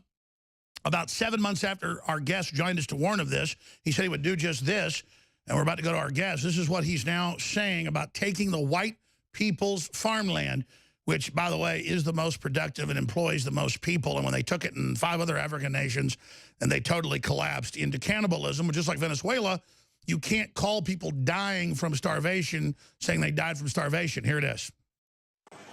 The expropriation of land without compensation is envisaged as one of the measures that we will use to accelerate redistribution of land to black South Africans. We will need to determine collectively how we can implement this measure in a way that promotes agricultural production, improves food security, advances rural development, reduce poverty. All right, let's stop right there before I throw up. We have another clip where they talk about we're not going to kill all the whites yet. Everywhere else this happens, I mean, I just don't know why they don't just get secret technology from Wakanda. But what's happening is they want to kick the Wakanda technology out. They want to kick the Dutch and British Afrikaners out of the country. And, you know, the problem is the West didn't let those poor folks get out. So it looks increasingly they're just being murdered. And joining us is Simon Roche. Thank you for coming on. Again, the websites are SUIDlanders.org and free STARTR. Tell folks how you best pronounce those. You've got all the videos, all the articles, the videos of white farmers being murdered, the media celebrating it, like they celebrate cops being killed here. This is what the Marxists do everywhere. Give us a report since you joined us last year, and what you predicted has now come true. He's now president, and he's now calling for your land to be taken, and we'll play the clip coming up. He says he's not going to kill you quite yet, though, so he's being liberal. You should thank him. Yes, well, Cyril Ramaphosa, the guy that you just featured in your clip, is the new president of the Republic of South Africa. And shortly after gaining the presidency, he made it very clear that land expropriation without compensation, and this is vital for people to know, but not only land, as in farmland, but white-owned property will now be subject to expropriation. And 2 days ago, the Parliament accepted a motion to initiate a process to change the constitution of the country so that this can go ahead. The motion proceeded with 241 votes to 83. So there was overwhelming support for it. And clearly we are now entering that phase where white-owned property, as it has been defined, not merely land, especially land, but not merely land, white-owned property will now be confiscated or expropriated without compensation. And by the way, you corrected it when I had you on. The president called for the confiscation without any compensation of white farmer land that produces, I know, the majority of the food. And we'll talk about those numbers in a moment. He's saying take the land without compensation. It's Julius Malema, the communist leader, who says we're not going to kill you quite yet. So you've got the good cop just says we're going to take your land. The bad cop says we're going to kill you. Let's go ahead and play Julius Malema. Here it is. We, the rightful owners, our peace was disturbed by white men's arrival here.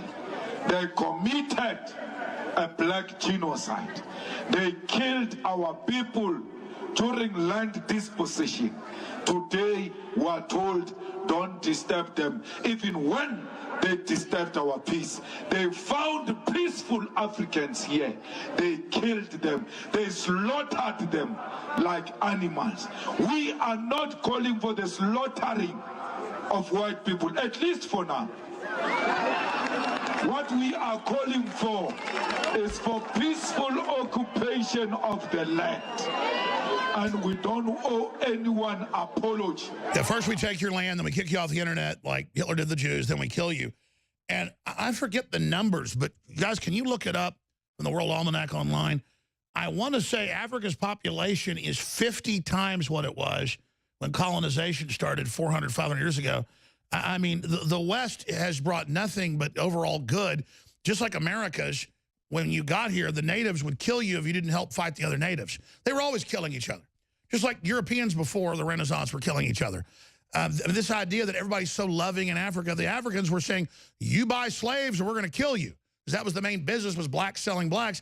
And then the Arabs came in and did it. The blacks were all for it because that was their main business. So let's, yeah, we'll also roll some of the footage of what's going on, the attacks on whites, the burning of buildings, the burning of infrastructure.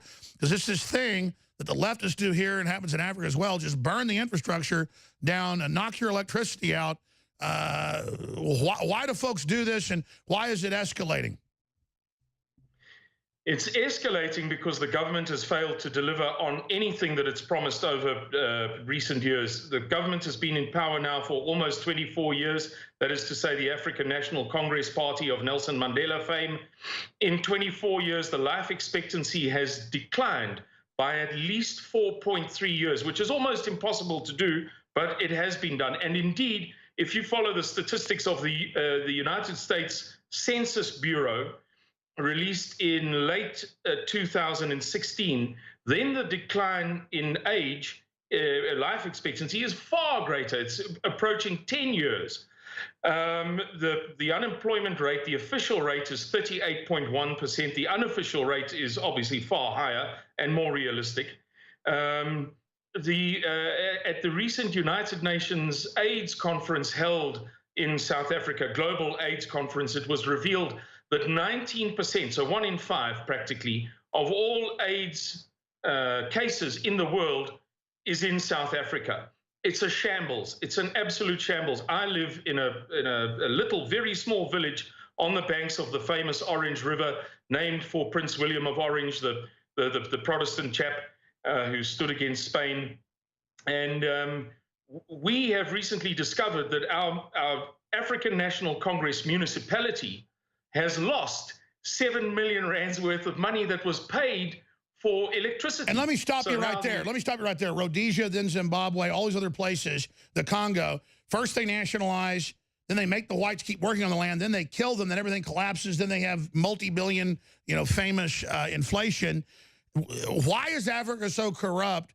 Once the evil colonists are kicked out, then you should have, Wakanda. It should be like spaceships and, the vibranium and everything, which would be great. I mean, I love Africa. It's a beautiful country. I mean, a continent, a lot of beautiful countries. I want them to do well, fellow humans. But this thing about get the whites out that brought the civilization, why does it then recede back into total barbarism with everybody starving, but the president's son has 100 Lamborghinis? Let me put it to you this way. Shortly after that chap, Cyril Ramaphosa, our new national president, was elected the president of his party prior to becoming the national president, he and a group of senior people went to Nelson Mandela's grandson, who was a traditional leader, as a chief. And they sought permission to go to Nelson Mandela's grave to shake his bones. That is to say, to invoke the ancestral spirit of Nelson Mandela to reinvigorate the African National Congress Party. And that is indicative of the gulf between one culture and another. They're so far apart that they're irreconcilable. It's just as simple as that, Alex. Well, why not evacuate? I mean, because they're gonna get killed. And I mean, why not just evacuate?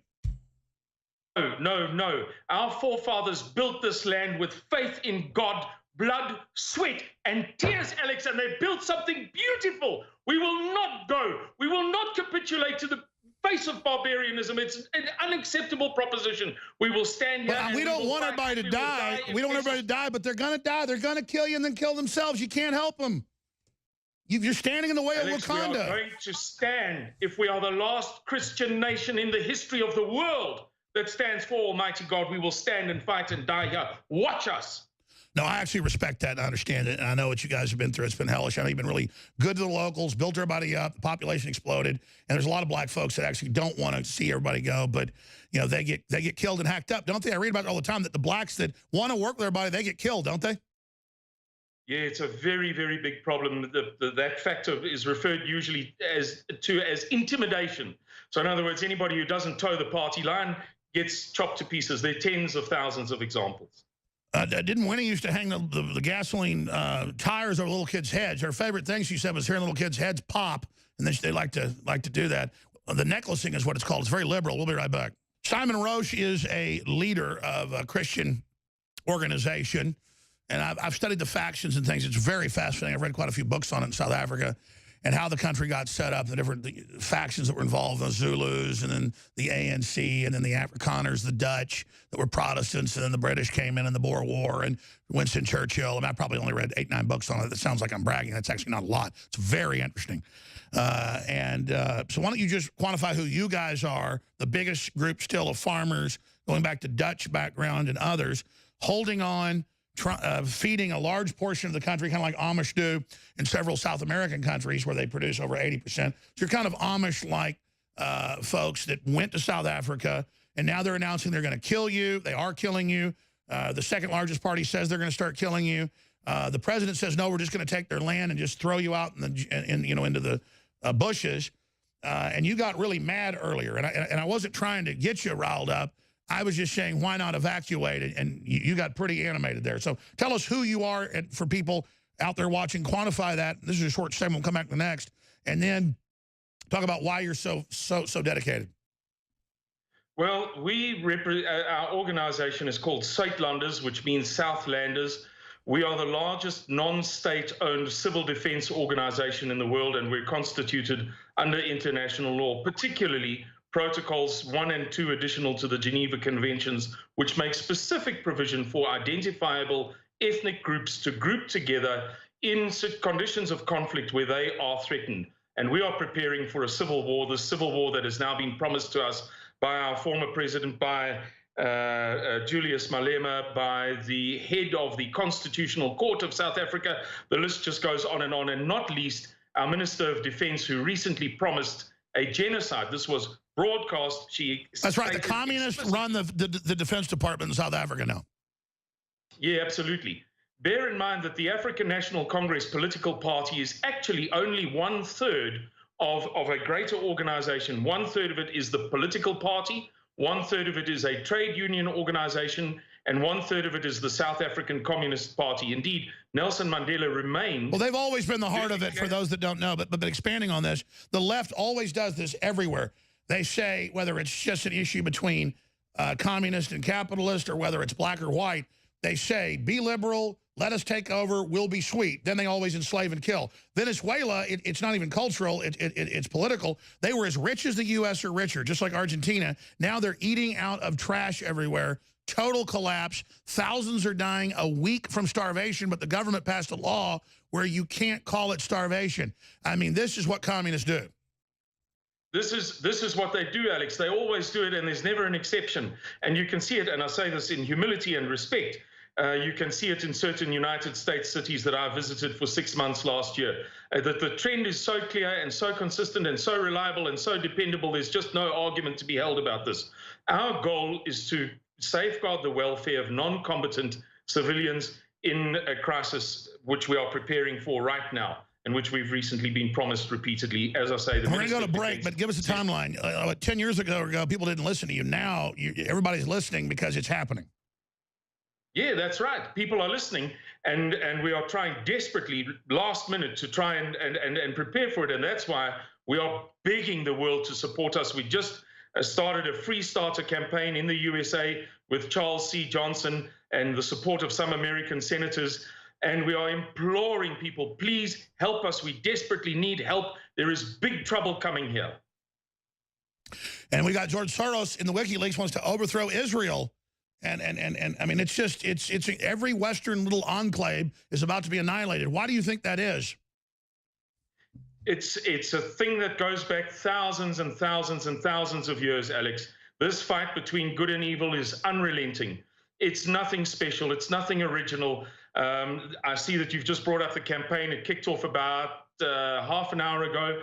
And yeah, there you've got it there. And we just have to keep up the fight. We're going to talk about it when we come back. But by the way, we're in the same position, so we need support as well. But people need to support you like last time because they're trying to shut us down ahead of persecution. Simon Roche runs the biggest civil defense group in the world. It's basically Dutch, quasi-Amish.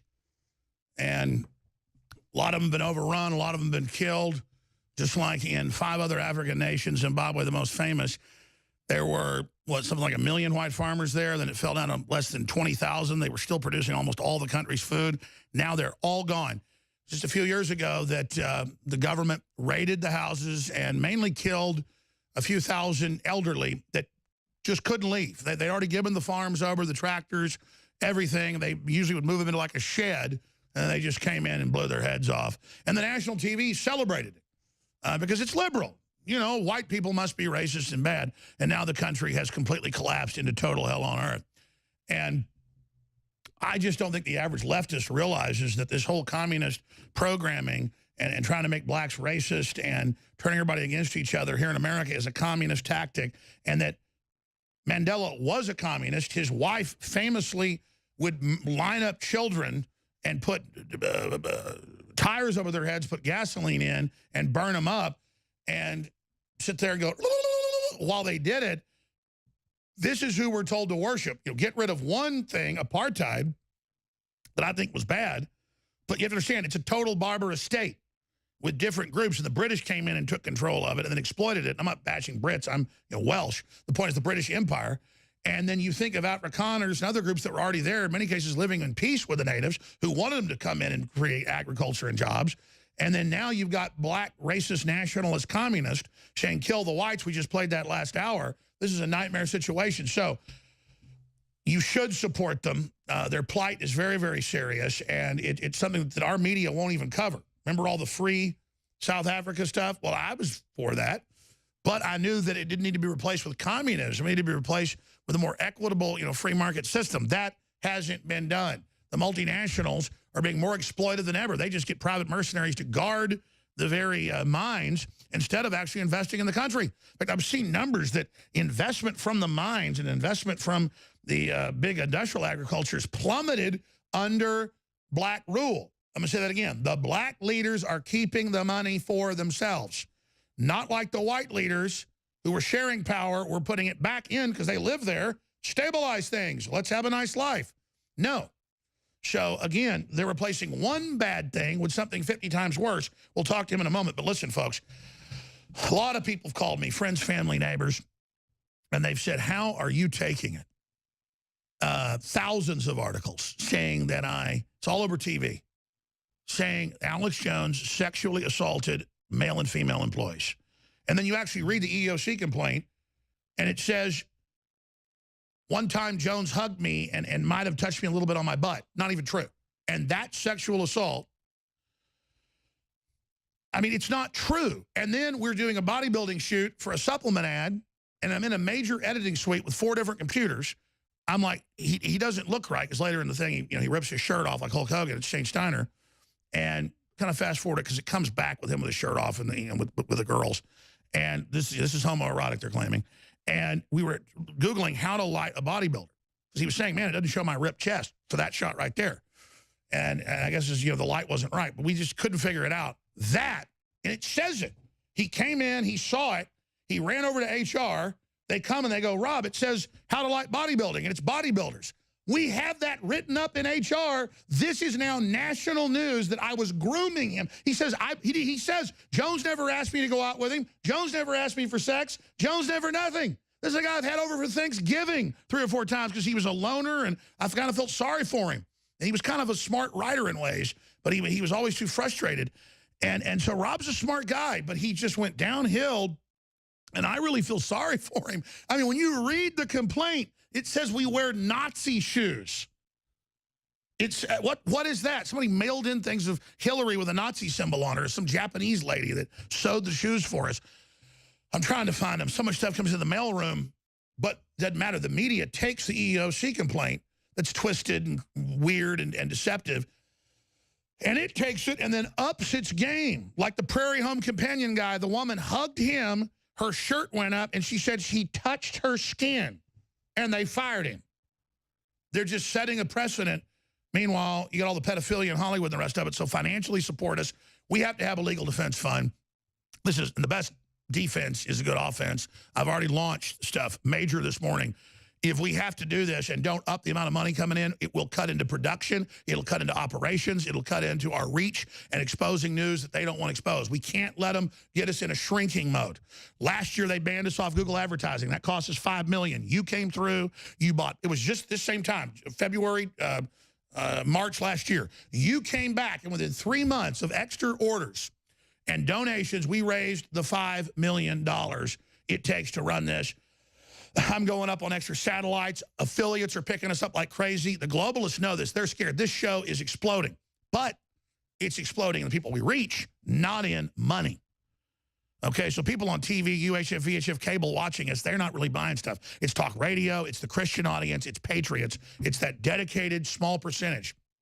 I need you. You've done so much to stand in the way of these. I'm ready to take the next stuff they make up. I'm ready to, if they kill me, I'm ready. I'm not saying Rob and his lawyers. I'm saying, Hillary and the globalists, because, I mean, this is serious. I'm ready. And it's not because I'm a hero. I know I can't give in to them. I know I can't back down. I understand why he doesn't want to try to evacuate. I was just asking the devil's advocate question out of South Africa, even though the president's announcing we're going to take your land and the defense minister says we're going to kill you. Okay? Once we put you in camps. That's actually the communist plan. They always want to put their opposition in camps. So InfoWarsStore.com, 30 to 80% off. But a lot of these, at 80% off, those are clearance items, T-shirts that are great, but for some reason, never sold, or a lot of other stuff, brand new, best supplements, 50% off, like our new Super Fiber, Best Fiber, Probiotic Fiber. It's all there. We need the financing. But when you go to Infowars.com, a pop-up pops up. Or you go to Infowars.com/show, you'll see a donate button, and I need the middle-class folks, the wealthy people, the folks that have never said, hey, we need the money. I'm going to call people like Gary Haven today, who's offered me money before, and I've said, no, we're doing all right selling product. He offered me $50,000 once, and I said no, and then he gave me 20. And I'm going to call Gary, and I'm going to say, Gary, I need the money. And Mike Adams offered money. People don't know Mike Adams is bigger than we are. Global, he's huge. He is bigger when it comes to actual numbers than we are. Mike's called yesterday before he was coming on. He said, I want to donate. So I'm going to get on the phones. I'm going to raise a bunch of money, but I need you to load us up with money right now. I need you to support a local affiliate, send them $100 a month as well. I need you to put in your calendar to tithe the Infowars so we can support pastors and groups all over the world, people defending freedom of speech, and exposing all the evil that's going on. But we're under attack, and so far we've brought in less money than we brought in last year at this time.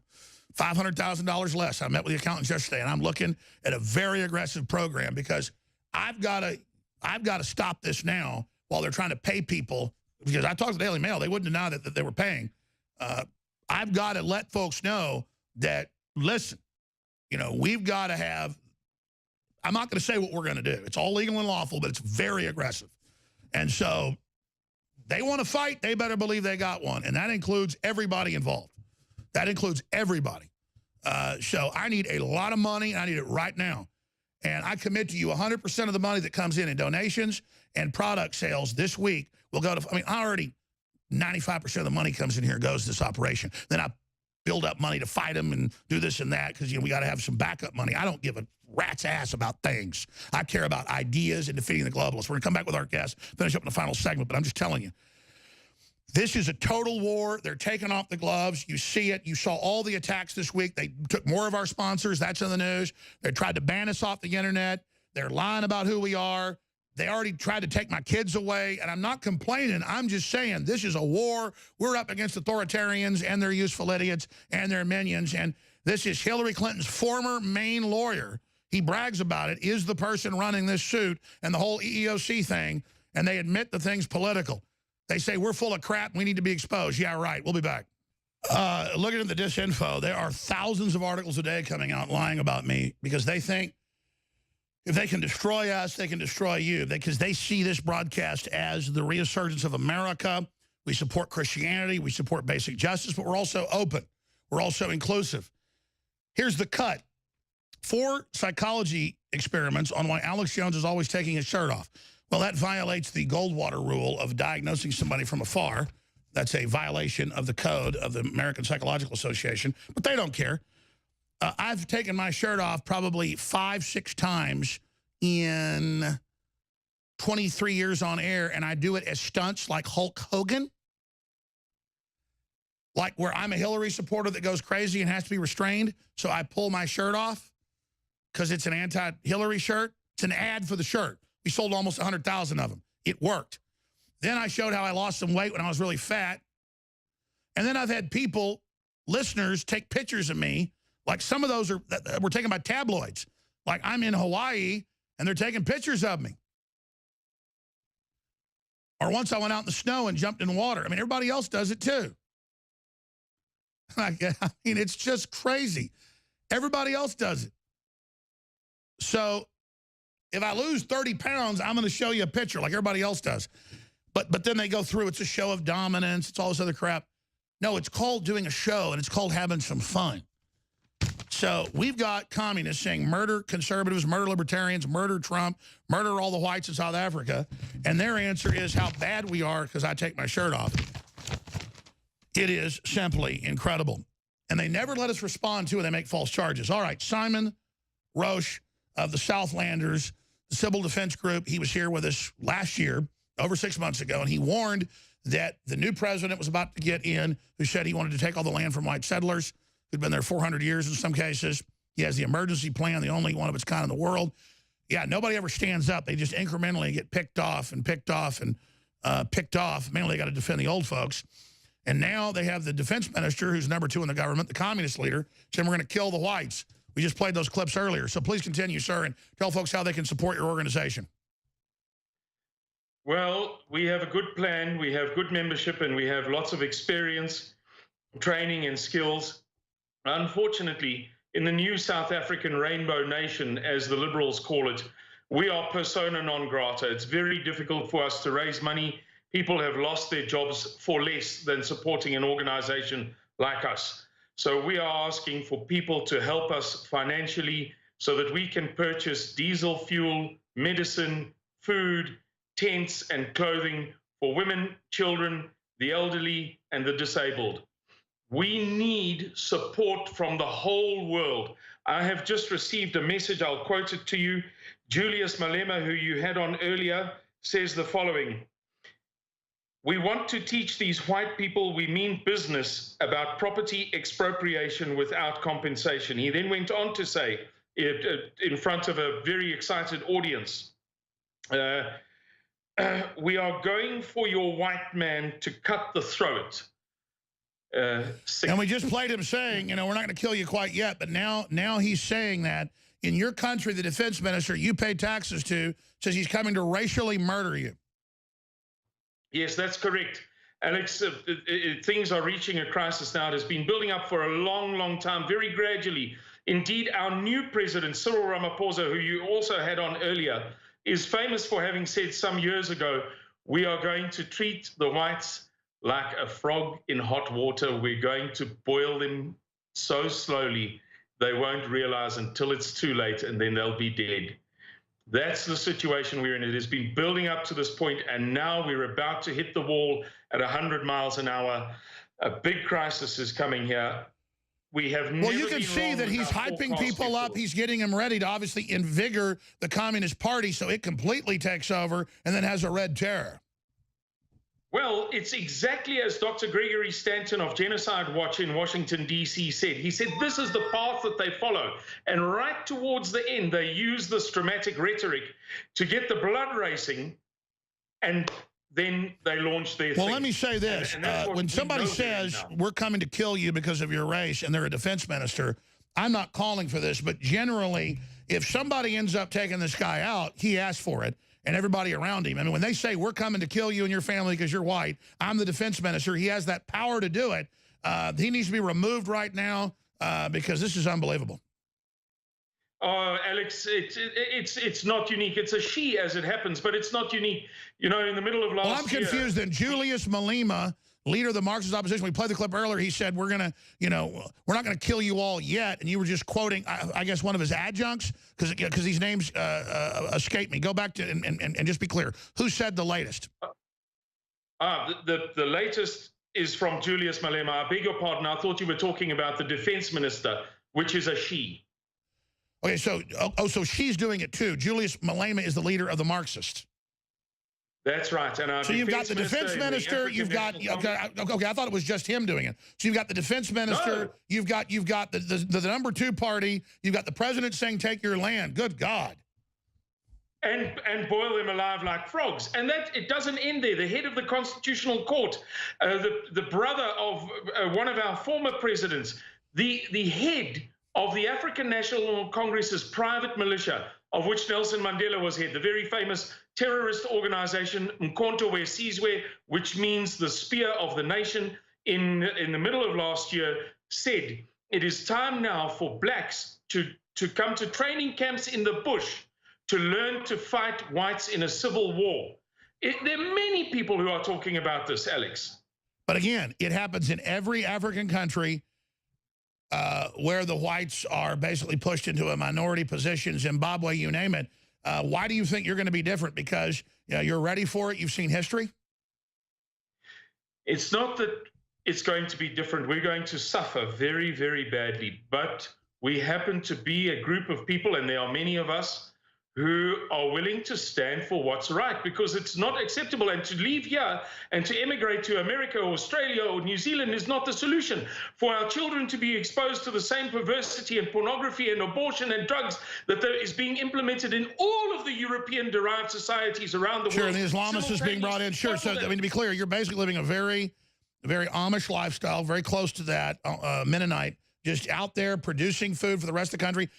What percentage do the white farmers produce still in South Africa? I know previously it was a tiny minority produced the majority. Yeah, you know, there are only about 40,000 white farms, of which 21,000 are now for sale, believe it or not. I read the figures. So there is a massive evacuation now taking place. Well, people are terrified, but the whites in South Africa produce, I'm estimating, but I'll estimate conservatively, very, very easily 70% of the food consumed in this country. And that's what's crazy. In every country, they kick you out and then it collapses. Why doesn't Why don't they have the Wakandan dream? Why doesn't that happen? Because the notion of the goose that lays the golden egg is a fallacy in certain cultures. We have a tendency as white people around the world to say we see things this way, so they should too. No, it's a different culture, different values, different norms, different mores. And there is a notion in Africa that it is better to have 100% of 10, in other words, to control everything, than to have 10% of a million. In other words, to have more, but to be sharing. Unbelievable. There is a global corporate government that's free market that pays zero taxes and is ultimate capitalist, but in a crony fashion.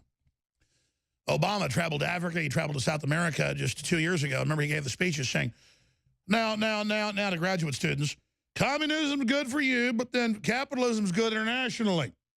Now, I don't do a good imitation, but you're going to be communist, meaning you're a slave. You can't have air conditioning or cars. He actually said that in Africa in 3 different speeches. But then we're going to be rich and fly around on jet airplanes. But it's for the environment, and then you pay your money to us, and then we're exempt. Amazon's owner is worth $115 billion last time I checked. He makes $1 billion every 3 days profit. The company, separate from him, made $5.6 billion last year and paid zero tax. Now, these virtue signalers pay no tax, just like Warren Buffett basically pays none. Google pays almost none because they set it up, but then they tell you the middle class isn't paying enough. And it's the same thing. Then they fund communists to take over because it'll be one communist kingpin with the military, and they just pay off that person maybe $500 million every decade. A lot of these African countries, they buy them off for a couple $100 million. And they can exploit everything. For as long as the leaders get tribal and say, kill the white man, they can stay in power. But what's happened in a bunch of countries, as soon as all the whites are dead, it doesn't work because there's, I mean, they celebrated in Zimbabwe when the last white farmers 2 years ago got killed. And now the leader's out finally because they're like, there is no more white man. Where is it? We want all this money. Everything's bankrupt. That is exactly what happens. But I don't want to see the Afrikaners leave. I don't want to see the Southlanders leave. But most of them have already left. You heard that. Half the farms, the 40,000, are up for sale.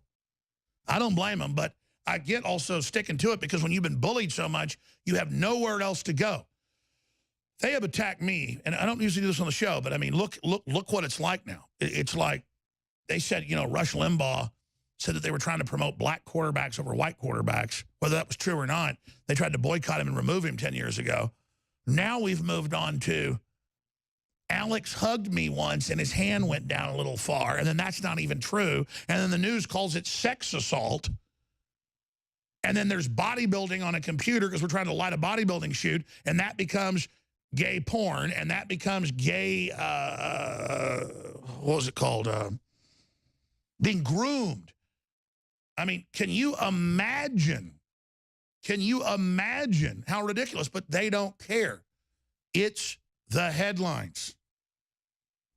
How ridiculous I look right there. The point is that this is out of control. We're going to go to our next guest, who they're attacking as well. And I just thank the listeners in the audience. And we're in the middle of a 34-hour broadcast. We're now, I don't know, 5 hours or so into it because it started when David Knight kicked off. I was saying that wrong. Like, we're into hour number 1. We're in hour number... No, they're like, no, Alex, add 3 to it. David was on. Oh, yeah, that's right. We'll be live right through 6 o'clock tomorrow. We're already live 10 hours a day. I promise to expand. We got the satellite uplinks. All the TV stations are starting to pick us up. I'm ready to announce that, too. I got to go to our next guest here. The guys, they gave me the new satellite Galaxy 16. It's on Infowars.com/show. Galaxy 16 at 99.0 W, 24 hours a day in HD. And that is Galaxy 16 in geosynchronous orbit right over the equator, but straight over the Earth. So it's like this from the building. It's right there.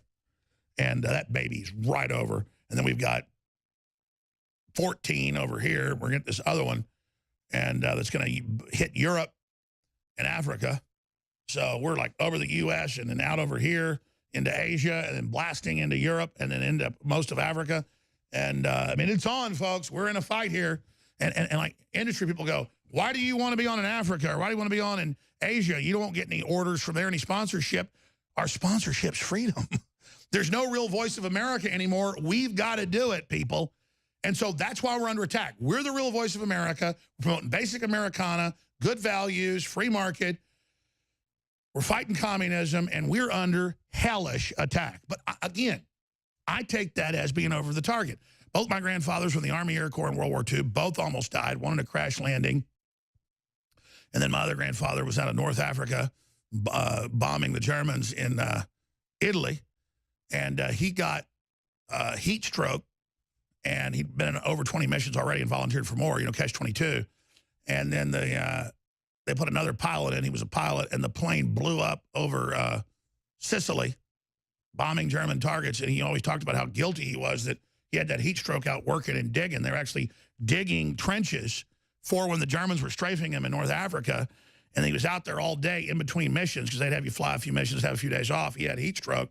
It was actually the kind of stroke like sun in the eyes, they said. They called it heat stroke. He was out for like a week. When he got up from it, they also said they were drinking the fuel out of rockets. There was not enough liquor, so the Army was drinking rocket fuel. That's a whole nother subject, because it was probably the rocket fuel, but drinking the rocket fuel while they were digging ditches, and he wasn't the only one doing it, that probably saved his life, because the B-17, no, he's fine, Liberator at the time, then it was B-17s after that.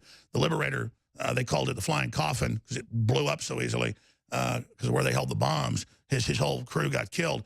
So the point is, I don't know how I went into this whole story, but that's what our forebears did. This is 21st century war where they attack your family, they attack your name. I mean, I went up against Hillary Clinton. We really took her down. You took her down. And so I expected hit teams to come in here. That's why I got guys, on the roof with guns and, all the rest of it, because they have sent some people over here. But that's not how they're doing it. They're doing it with disinfo and all this stuff. So I'm not happy it's happening. I'm sorry they're saying horrible things about the crew that isn't true, because they know it's not getting to me, so they're going to start going after you. I'm just warning you. And that's why if we got any infiltrators or operatives in here now, folks, you got to tell me about it. You got to watch it, because they'll try to set you up. I mean, this is 21st century war. We need your prayers. We need your hope. We thank you.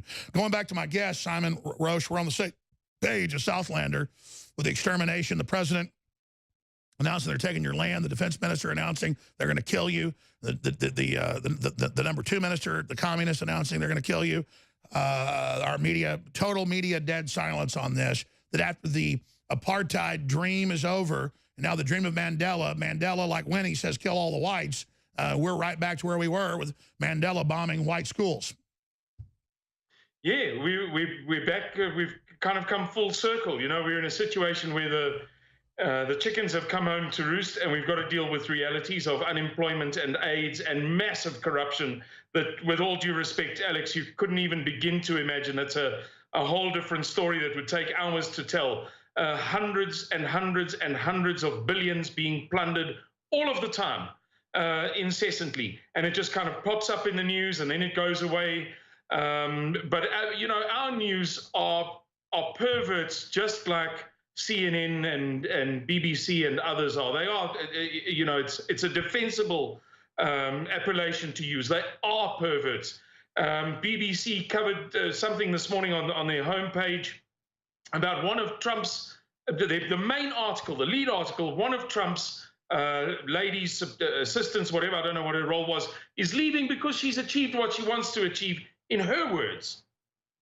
But they tried to make it into a scandal, and yet BBC will not cover that in one of the top 40 countries in the world with the largest, by far, mineral reserves in the world, namely South Africa, the country that controls the southern sea route should the Suez Canal ever be closed down, is now passing a motion to confiscate all white-owned property without compensation. It's incredible. We're out of time. We're out of time. Tell folks the website for radio, not just TV viewers, how they go donate for your civil defense.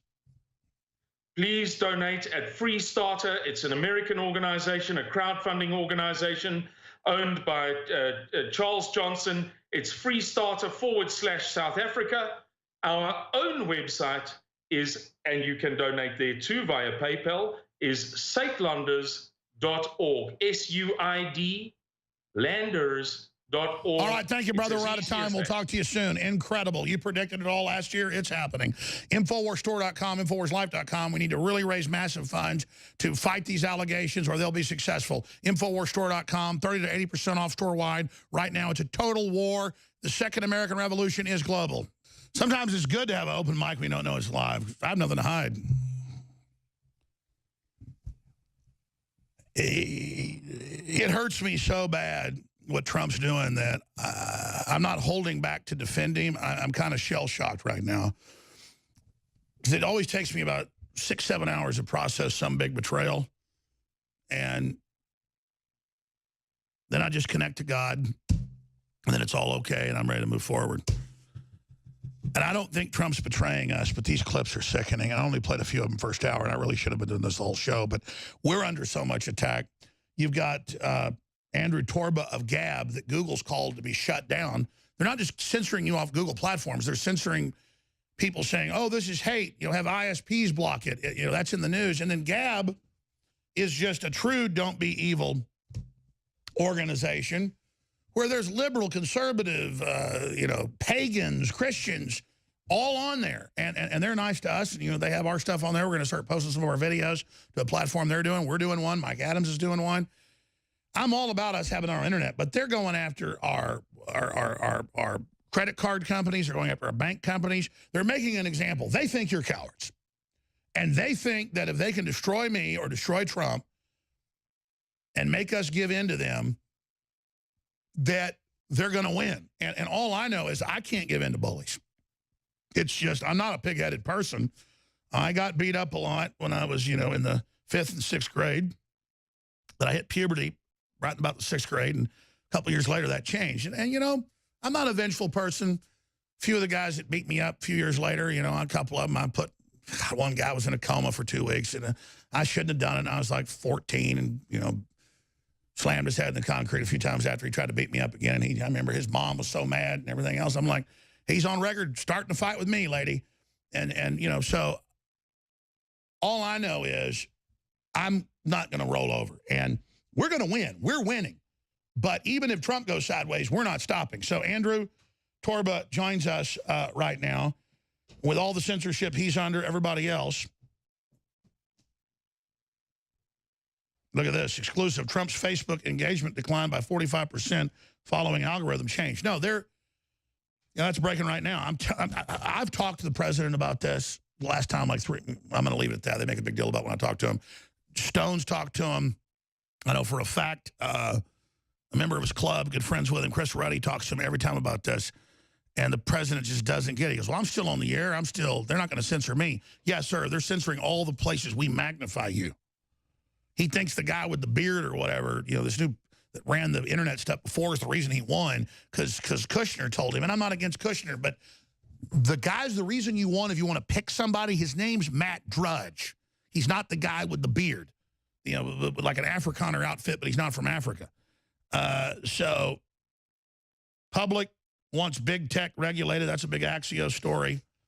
Facebook keeps creepy secret files on everybody. We already knew that.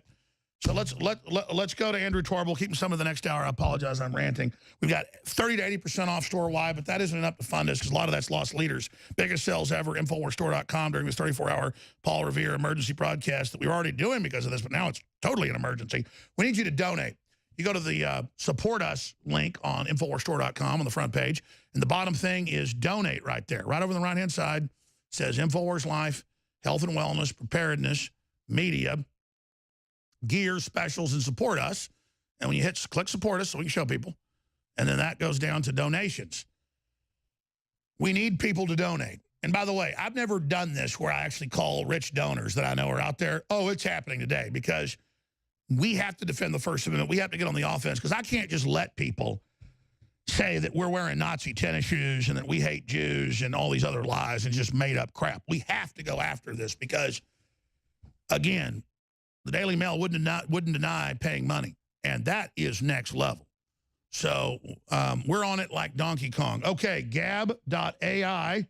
Andrew Torba joins us. Andrew, what would you say about the point in life we are right now? This is a crazy period.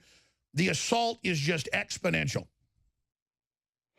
Well, Alex, I've been at this for about 2 years now. I used to live and work with these companies in Silicon Valley.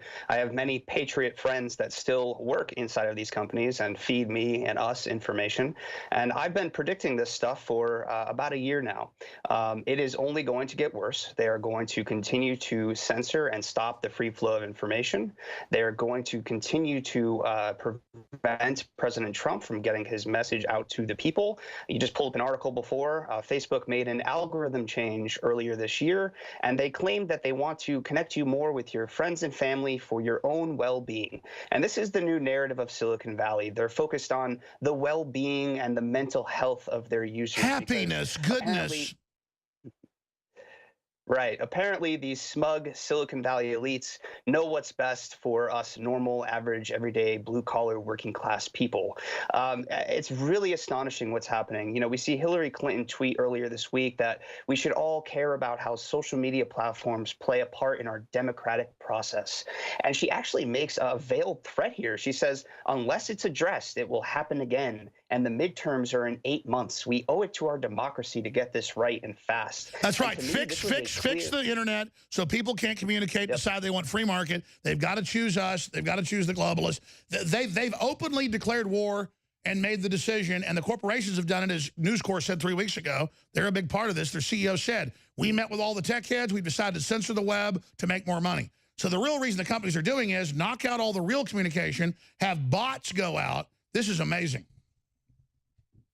Absolutely. And, you know, it's sickening. This is their new narrative. Just days after Hillary tweeted this out, you have these Silicon Valley elites and these executives at Facebook and Twitter and Google coming out with this shared, similar collective narrative of, oh, we're going to improve the experience to help with the well-being of users on our platforms. And it's your well-being to merge with the Borg, give up your consciousness. You want Hillary, you want us, and then they magnify all the SJW, kill the president, kill the white people crap. It is crazy. Absolutely. The double standards and the hypocrisy of big tech are disgusting, and of big media for that matter. If you are speaking, you know, hate speech towards whites or towards males or towards Christians, it's totally acceptable, right? That type of hate speech is allowed across all of these platforms, is allowed in our culture, is allowed in the media. But the second that you are critical, or the second that you have any kind of opinion that goes against the status quo of mainstream progressivism, you're banned, you're censored, you're unpersoned from the internet. We're seeing many YouTubers, including yourself, getting these strikes, and these are really arbitrary processes. They're just trying to build their case and say, oh, look, we gave him 3 chances. It doesn't really matter. You know, eventually. And then Comedy Central goes, how American is 3 strikes? Well, now censorship is American. And then even Bloomberg reports now that they've removed the strikes and admit it's fake. So there was such a backlash to me, they've backed off. But here's the thing. Everybody else is still getting banned. Mike Adams is having his YouTube banned just after he came on yesterday. Dr. Corsi's is, all these gun groups. So we made a big deal. Our audience did. So they backed off on us, but they're not backing off on other people. That's absolutely right. We have you guys are coming on and you're using Gab TV to stream and back up all of your videos over there. You know, there are other. Yeah, let's announce that, because we're going to partner with you. We're going to partner with Natural News. Everybody just has to start doing. We did our own platform. Matt Drudge linked to it. We usually do our own videos, like 100,000, 200,000. It had 7 million views, the 2 videos that they banned last Friday, and it showed that we didn't say what they said. We said real people died. They weren't crisis actors, but he was on serotonin reuptake inhibitors, and the police stood down. And then YouTube had to remove the strikes because we were able to show it. This stuff is insanity. Over the past week, I've seen videos and people banned, videos removed. They were factual, real videos of one of the students speaking in his own words. It wasn't an opinion piece or any of this nature. It was his own words. It was him on camera saying these things, and they just scrubbed it. They completely removed it from the internet. I've never seen anything like this. And meanwhile, you have students who are also in the school that are pro 2A, that are not being verified by Twitter, that are not getting any media attention, that are being silenced in other ways. Out of 3,000, it's only 4. And exactly, videos of students saying multiple shooters, or they saw the police stand down, being banned, and then they say, Jones's video was banned because it said no one died. And then we have the video, and it's not. That's what I mean. The level of lying. What is going on here? It's disgusting, and people need to wake up. Your viewers need to wake up. Conservatives, Christians, libertarians, nationalists, populists, anybody that is not far left, to be frank. We all need to wake up. Common sense libertarians. This is a war. We have to fight on Facebook, Google, Twitter, everywhere, but we got to drive people to gab.ai, to Infowars.com, to DrudgeReport.com, and realize this is the big fight. It's now. This is bigger than the election of 2016. That was just a beachhead that made them accelerate their plan, right? Absolutely. And this war is only going to escalate. And until we start building something new and supporting alternatives, it's not going to go away. And you know, you can talk about this when we come back. Google has said in the news they want him shut down. They lobby lying about him, saying it needs to be shut down. There's hate speech on there. So it's not just like it's their own platform. They want to shut everything down. They need to be busted up. Look at this latest story on Infowars.com and Newswars.com by Paul Joseph Watson. You knew it. Look at this guy. He's a beta that wants to be an alpha, but then he wants to do it by shutting down the level playing field. Man who sent white powder to Donald Trump Jr. is a far-left gun advocate. Facebook page shows support for the resistance, we're the real resistance to you, and numerous other left-wing causes. Unbelievable. We'll be talking about that article in a moment. Going back to Gab.ai creator Andrew Torba, created just a few years ago. He was in Silicon Valley, very successful programmer. Google and others are calling for his banning. Who is the worst out of Facebook, Twitter, Google, all the Apple moving to China? Who is the worst of this combine? I would say that Twitter is probably one of the worst. We've had problems with Apple. We've had problems with Google not allowing us to have apps on their app stores, which, by the way, that's a duopoly.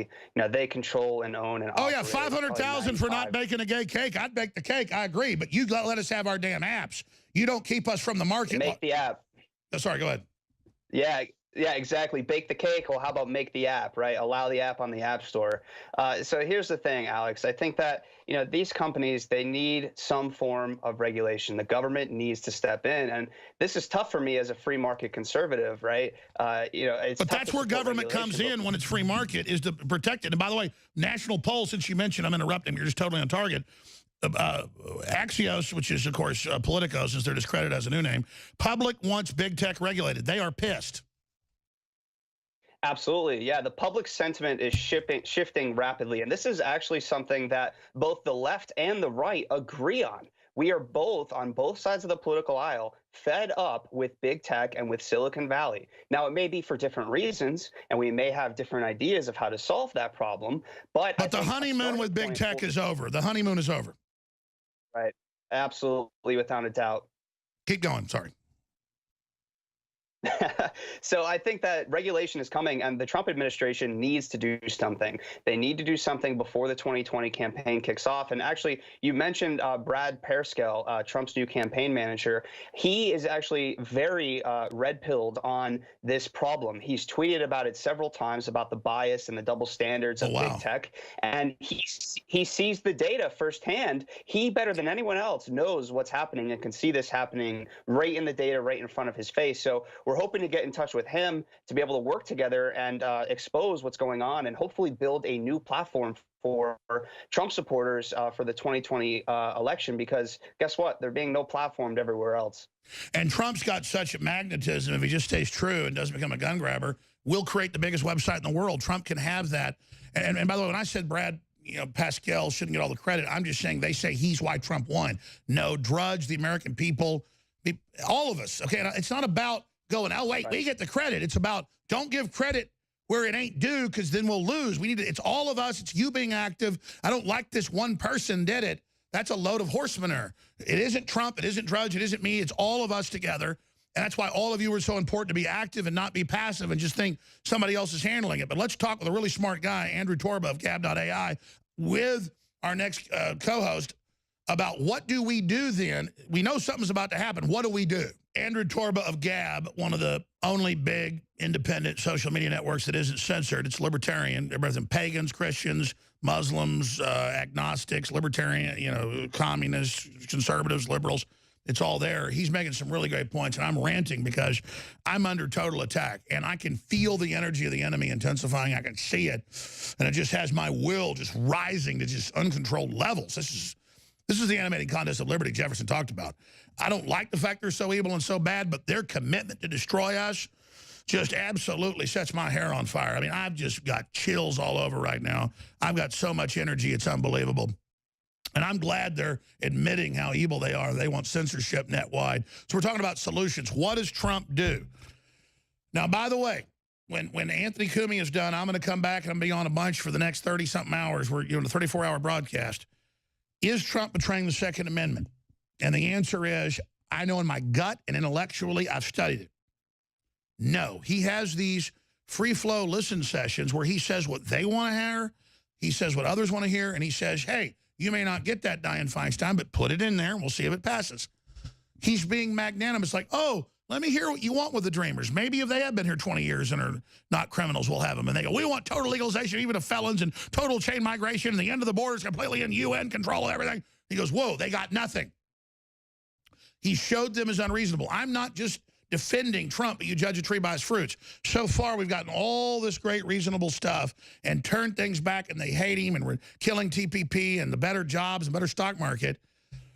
But I got to tell you, even though I get his tactic, the Second Amendment, he shouldn't do it.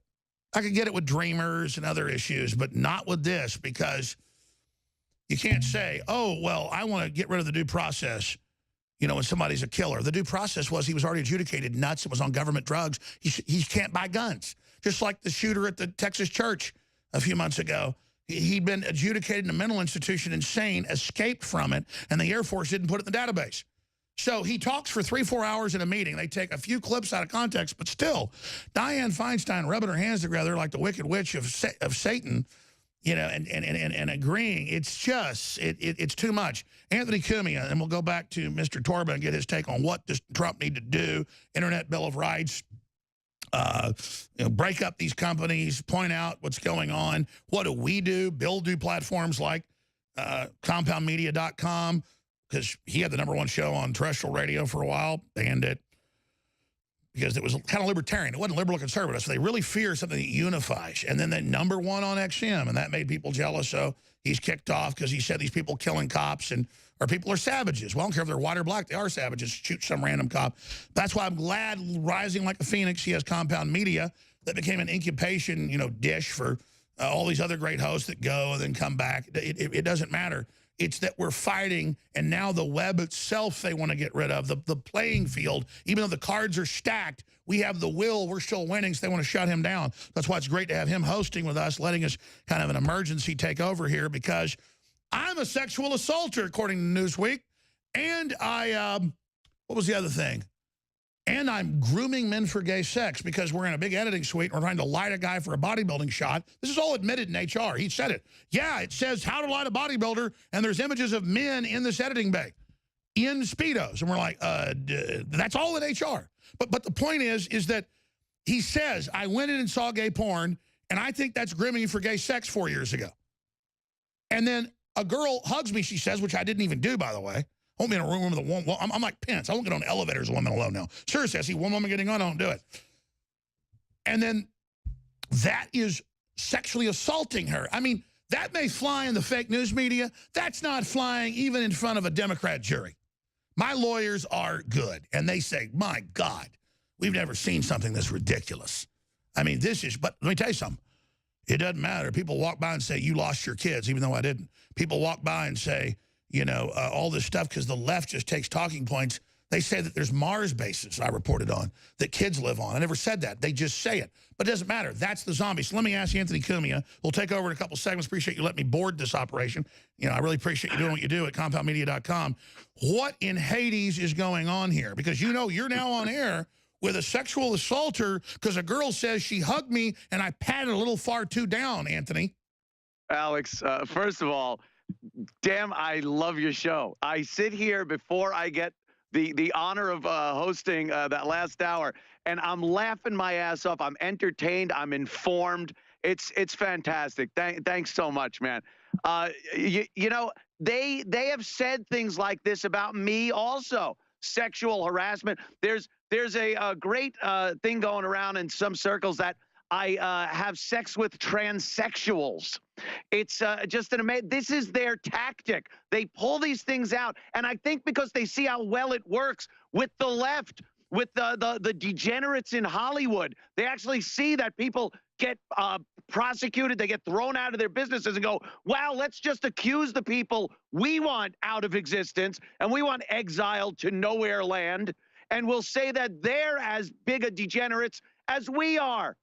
And that's exactly what they're doing with you, with me, and with a lot of people. When they cannot debate and argue a point because they have nothing, they turn to sexual harassment. You're this. You're a horrible father. We're wearing Nazi tennis shoes. and I guess as writers, that's what they are, fiction writers, they think if you say something really weird, it must be true because it's so weird. Like, oh, let me put my Hitler shoes on. I mean, what the hell? From head to toe, there's Hitler shoes, the Hitler haircut, and everything in between just to peg you as, which I love, literally Hitler. Remember the Hitler teapot? Hitler. It was a good-looking teapot, JCPenney, but it had a black top, which is normal, but it did a shadow, and somebody might see Hitler, so they banned the teapot. It's getting to the point where I go to The Onion, which has been a funny, satirical news site for years, and I don't know if it's what's supposed to be the real news or a satire site. It's insane. Just today, somebody said that in a park, they had to remove a gorilla from a cage that kids had played on for 15 years because someone found it racially insensitive. Well, I'm guessing whoever saw that and thought it was racially insensitive is the racist.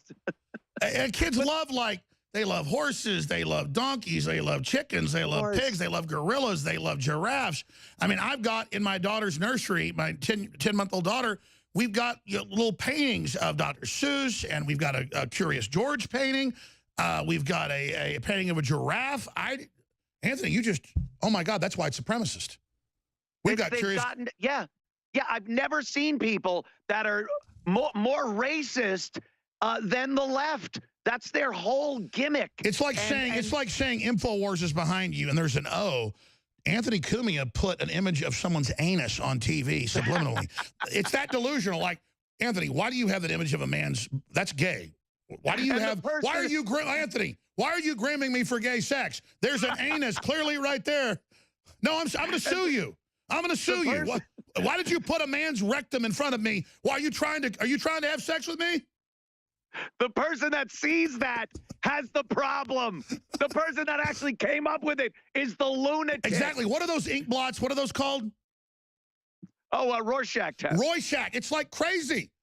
Like, what do you see? I see Infowars on the continents. No, you see a man's butt. Hey, there's a gorilla at the zoo. Oh my God, you're putting black people down. It's racially insensitive. Yeah. And I'm so happy that those layers are being peeled off and they're being exposed for the mental patients that they are. I tell you, though, they're teaching people that are like failures, or they'll even have jobs, and they decide to go with this, and it ruins their lives, but they believe going SJW is like the way. And then they just walk around and saying, we're going to come back and get solutions from Andrew Torba of Gab.ai, who they're trying to censor, about what does Trump need to do. And I want to ask you that, then I'm going to punch out here and let you take over. Anthony Cumia on fire as usual. We'll be right back. We've got 30 to 80% off. We've never done 80% off. A lot of these are lost leaders. Like everything 80% is like stuff that we haven't sold. Great T-shirts, great books, great films. We're losing money on those. But so you need to go make donations, buy the stuff at full price, but most of it's discounted. It's the Operation Paul Revere, InfoWarsLife.com, InfoWarsStore.com, or 888-253-3139. Literally, don't let George Soros and Hillary Clinton's lawyer that's suing me for, well, he didn't say it.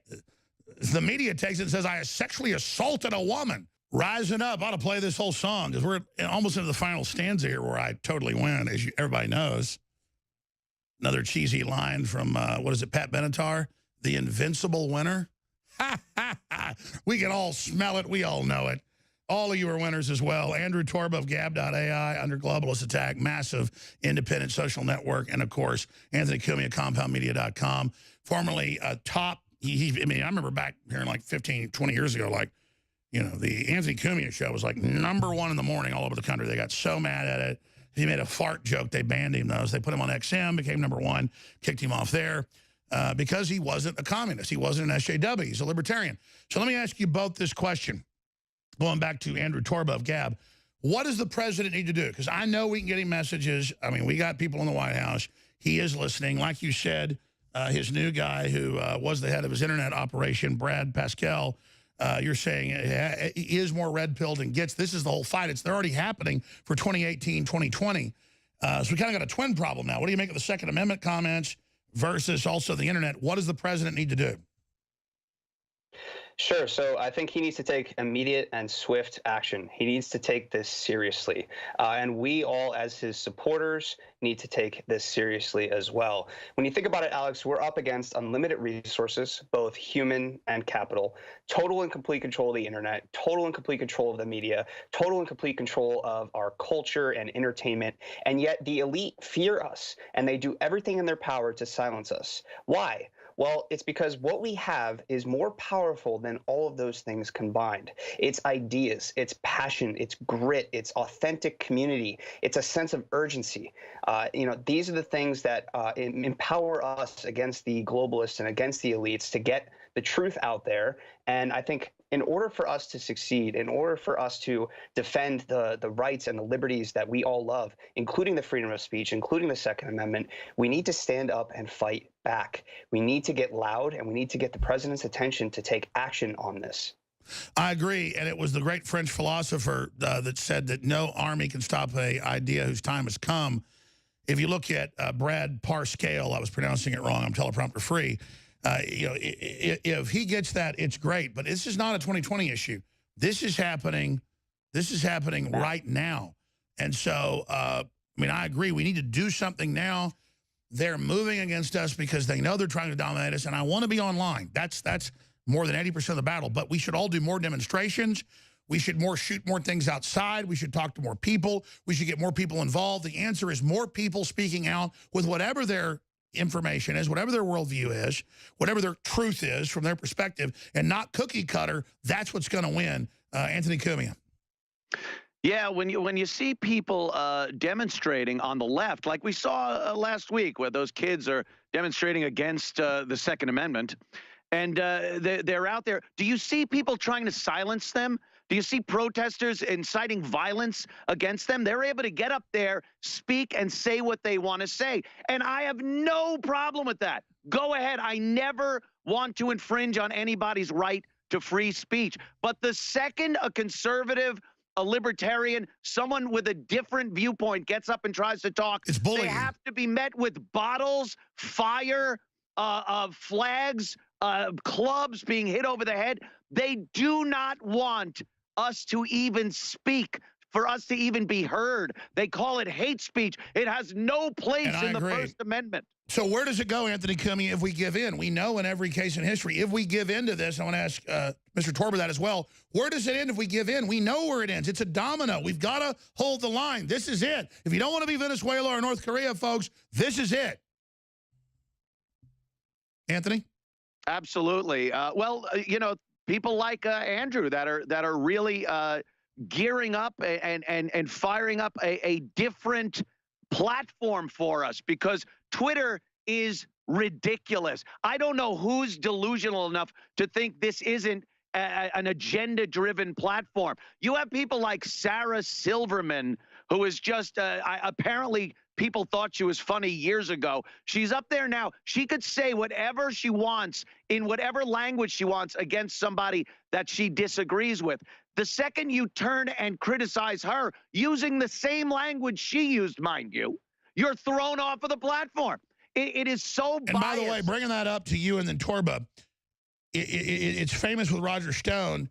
He was criticizing people that were saying he's a piece of crap, he's a communist, he needs to die. He just said, you're a screwball, screw you, to Oberman and to one other lady. He got banned, and his lawyers even met with him, and they admitted, well, we're a leftist group, we're a minority group, so we're allowed to say those mean things. You're a white male, you're not. And I was talking to a lawyer today, high level, and he was telling me about this other case, and he said, well, they're claiming they're heterosexual and you discriminated against that. That's impossible because that's a dominant group. And I was disagreeing with this high-level lawyer, even though their claims BS. I was going, what, a heterosexual can't have a... I mean, man, dude, this is like cuckoo land. we've entered an amazing world, a bizarro world where you can't criticize or critique a movie because of the subject matter, like we saw with Black Panther. There's been zero media as far as what's going on with white farmers having their land taken away in South Africa, because they are looked at as privileged and as people that are incapable of being prejudiced against and by the way, they live in cobra-infested, lion-infested areas and produce 70% of the food. Only 40,000 farms, and half are closing up. And South Africa, watch, in 3 years, South Africa will be starving. We will have all the leftists sending food there. But everybody right now is looking like, good, they're getting what they deserve, and this is amazing because, you know, they're the privileged class, and they're being oppressed right now. Doesn't matter what color you are, race, religion. If you're being oppressed, you're being oppressed. That's it. And you know, these people are not. You're not going to hear about this. Anthony Cumia taking over on the other side. We're now 6 hours into the global transmission. This can continue. Emergency free speech transmission. We had this set up for weeks. I had no idea that we'd be under total attack when it actually happened. We're finishing with Andrew Torba. Thanks for riding shotgun and co-hosting Gab.ai. Closing comments, sir. Yeah, Alex, I think where this ends up is they want us dead or in jail, to be very blunt. This is a global information war, and if we don't stand up and fight back, they're going to win. We need to stand up for our freedom of expression, for our individual liberty, for the free flow of information. These are the things that made this country great, and that is how we're going to make the country great again. So I think that, you know, what we need to do is continue to build new platforms, continue to support new platforms like Gab and like others. We can't put all of our eggs in one basket. Why are we continuing to support? No, I agree. Everyone who has a Facebook, Twitter, or YouTube account should go to Gab.ai right now.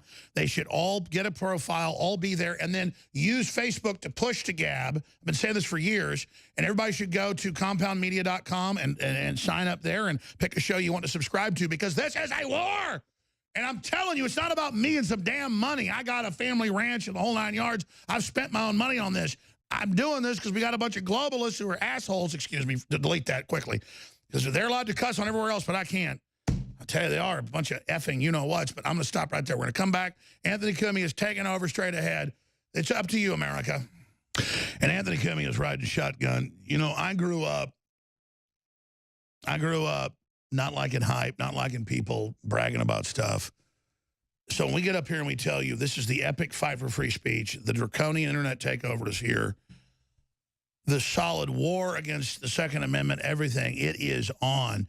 It was almost like a death rattle or kind of a death battle, kind of like you gotten stabbed and you kind of fight back hard for a minute. That's what I see Trump as, is like a breath of air. You ever been caught in a rip current? I've been caught in a really bad one, but one time I got caught in about 800 yards down the Texas coast and hit a river, a stream coming out, and that kind of ended it. So I was able to get up, and I knew not to fight it or I'd have died. But I remember it had been a big storm. Water was flowing out. Shouldn't have been swimming. I was like 12, got sucked under, but I was already a really great swimmer, and I relaxed, came back up, didn't panic, got sucked under a little bit more, but only got stuck there for like 10 seconds. But you can panic doing that. Pop back up, another 5 seconds, got over, got sucked down, you know, half a mile or whatever, came back out. And that's what this is like, ladies and gentlemen. So we can't panic. We've been sucked under. We kind of came back up with Trump for a minute, back under again. And we just chill out and relax and we're going to get back to the surface. So those currents go up and down. But they're all over the news saying deplatform us, ban us from the internet. When you ban us from the internet, it sets the precedent. And 3 weeks ago, the Wall Street Journal said News Corp, that's Fox, met with the big Democrats and Google and Facebook and decided to censor. And they said, we'll use Infowars as the beginning. God, we're going to make a lot of money. Then Marie Le Pen, criminally charged for anti-ISIS tweets. That's today, newswars.com. China just banned the letter N from the internet and Winnie the Pooh again, because they keep showing the dictator is that he's already a dictator of the Communist Party. They're making him permanent. And then Trump, take guns first, go through the process. And I get him in open talk, like, because they go, sir, it's due process. The guy already had due process. He was going to kill people. He was mentally ill. He was on drugs. The guns should have already been taken. They stood down. Trump's like, well, if due process got messed up, he says he's going to kill people, take it. I get an emergency situation. Somebody says I'm going to kill people. There's no judge. There's no jury. Witness says it. Cops grab you.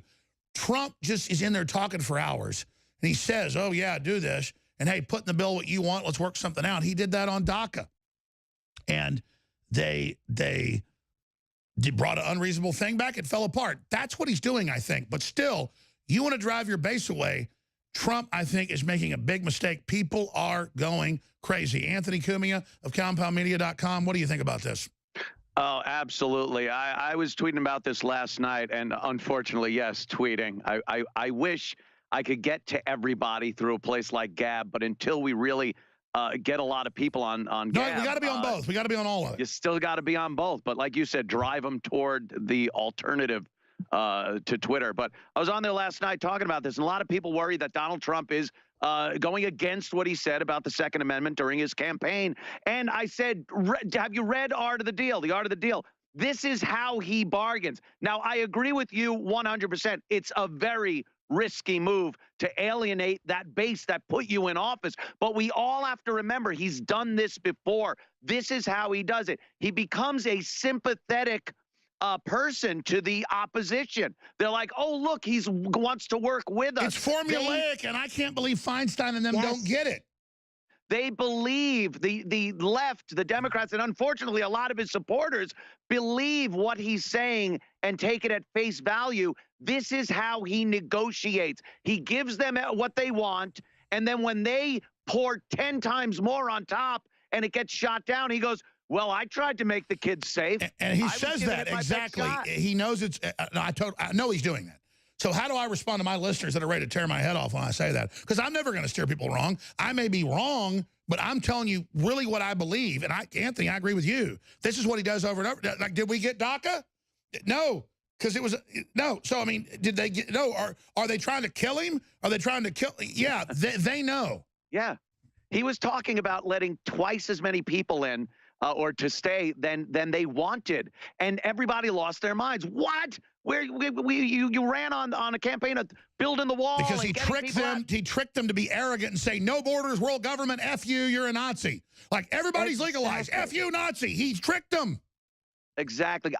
Based on his, and this isn't just like you said this before. It's not just being, oh, he's a Trump head. He just backs Trump at every turn. No, I'm basing it off of what I've already seen him do. This is how he operates. It's an amazing negotiation. He's playing them like a Stradivarius. Absolutely. And if it turns out to be wrong, he'll pay for it. But it is a risky move. But in this situation, nothing's going to be easy. You have the media and the left, the entertainment industry. I agree. It is a master. It's a master move. Yeah, you have all those people and organizations against you. You have to take some risky moves to win in these situations. Well, it's called a gambit. Yeah. It's called a pawn. He's because he knows Feinstein bill is a total assault weapons, all semi-autos ban. So he goes, absolutely. I'm not saying you're going to get it. Let's get the clip ready of her laughing. I'm not saying you're going to get it, but you put it in. And then the Republicans are all shaking their heads. They've got the majority. It isn't going to happen that way. It's so clear what he's doing because I read Art of the Deal. I had read it like 2 years ago. I finally thought, this guy's about to win. I better read this book. And then now you see Trump is following a total formula. Yeah, it's how he operates. And the Republicans sat there stone-faced because they're politicians. They never operated like this. He's a businessman who's negotiated and made deals his entire career. And that's what he's doing right now, right in front of your face. And let's be clear, they go, oh, he's only worth $10 billion, others are worth $100 billion. He didn't do it through some combine or some global group. He did it always as his own. That's why they fear him. Do we have that clip of Feinstein looking like a witch, like when he says it? Here it is, ladies and gentlemen. So if you could add that to this bill, that would be great, Diane. If you could add what you have also, and I think you can, into the bill. Yeah. Joe, are you ready? Can you do that? Joe, can you do that, Pat? Can you add some of the things? You're not going to agree with Is this the Wizard of Oz? I mean... Well, no, I'll help, but can you add what Amy and what Diane have? Can we add them in? And I know you can add what John I has. have another domestic violence bill that's very narrow, and it's about dating partners, and a number of states have just enacted it. Oh, yeah, say your dating partner kissed you, you can take his guns. If you can add domestic violence paragraphs, pages into this bill, I'm all for it.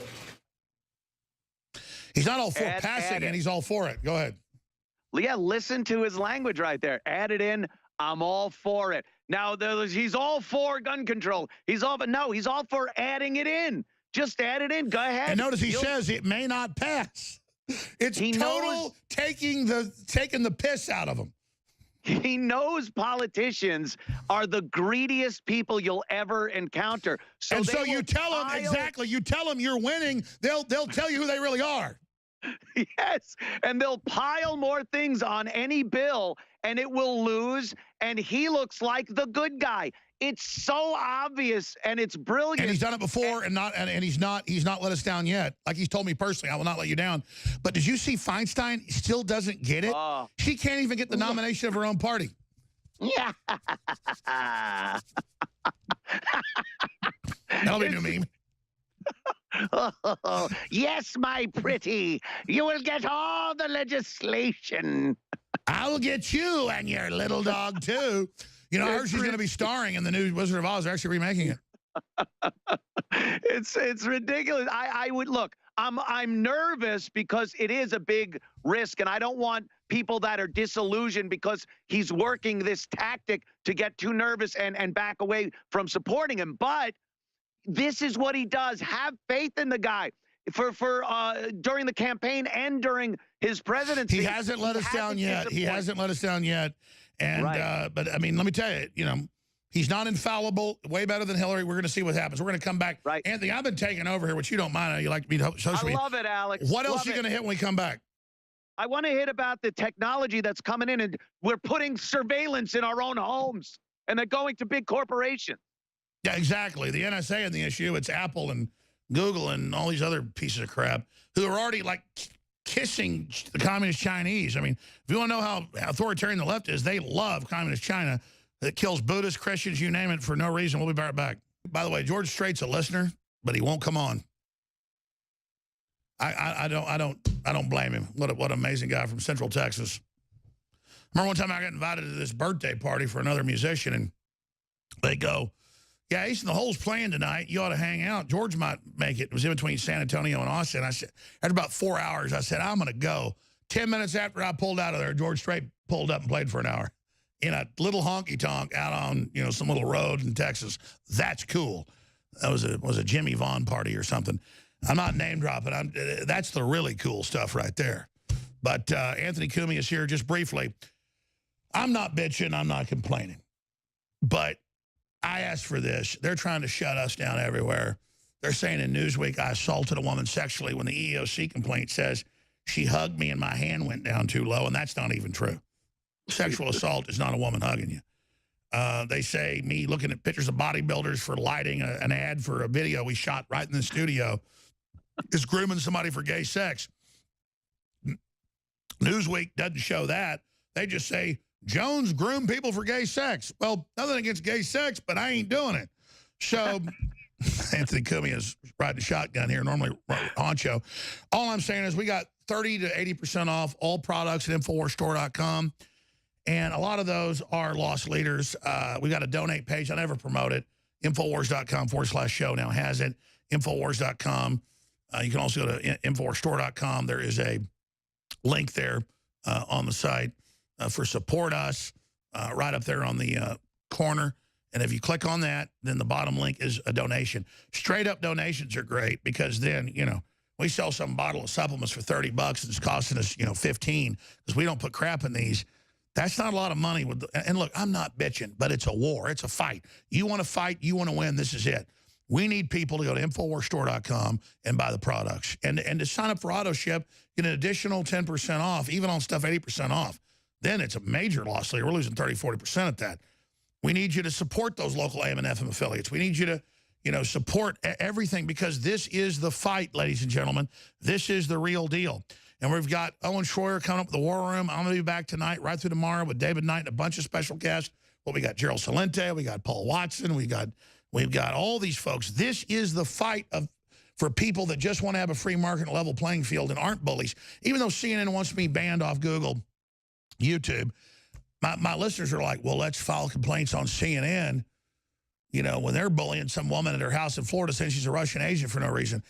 Here's the deal. They're not going to do it anyways. Plus, we just don't do that.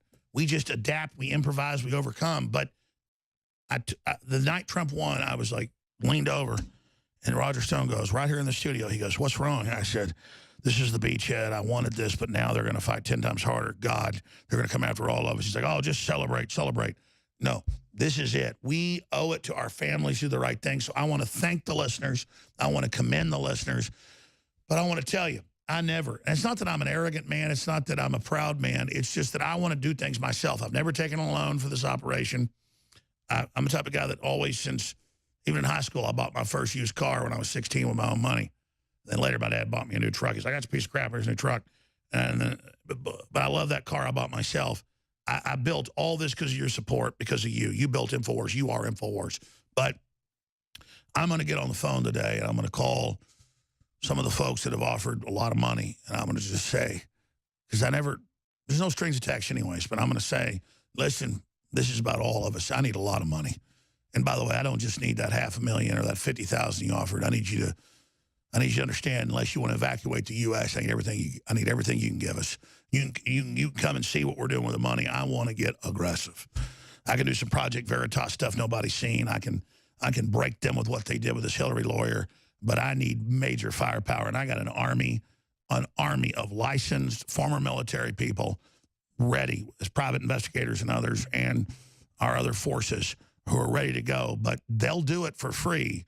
Just like the groups who've got busting pedophile rings right now, they just got to have the funding for the basic operations. And we busted over 30 pedophiles, including children that were being held as slaves. That's going to come out very, very soon. I funded a group working with law enforcement just for the basic funding. That's going to come out. That's why they're pissed at me, is because we're really putting our money where our mouth is. And so that's what it's all about. I'm going to let Anthony Cumia take over here in the last 5 minutes. I appreciate him letting me jump in.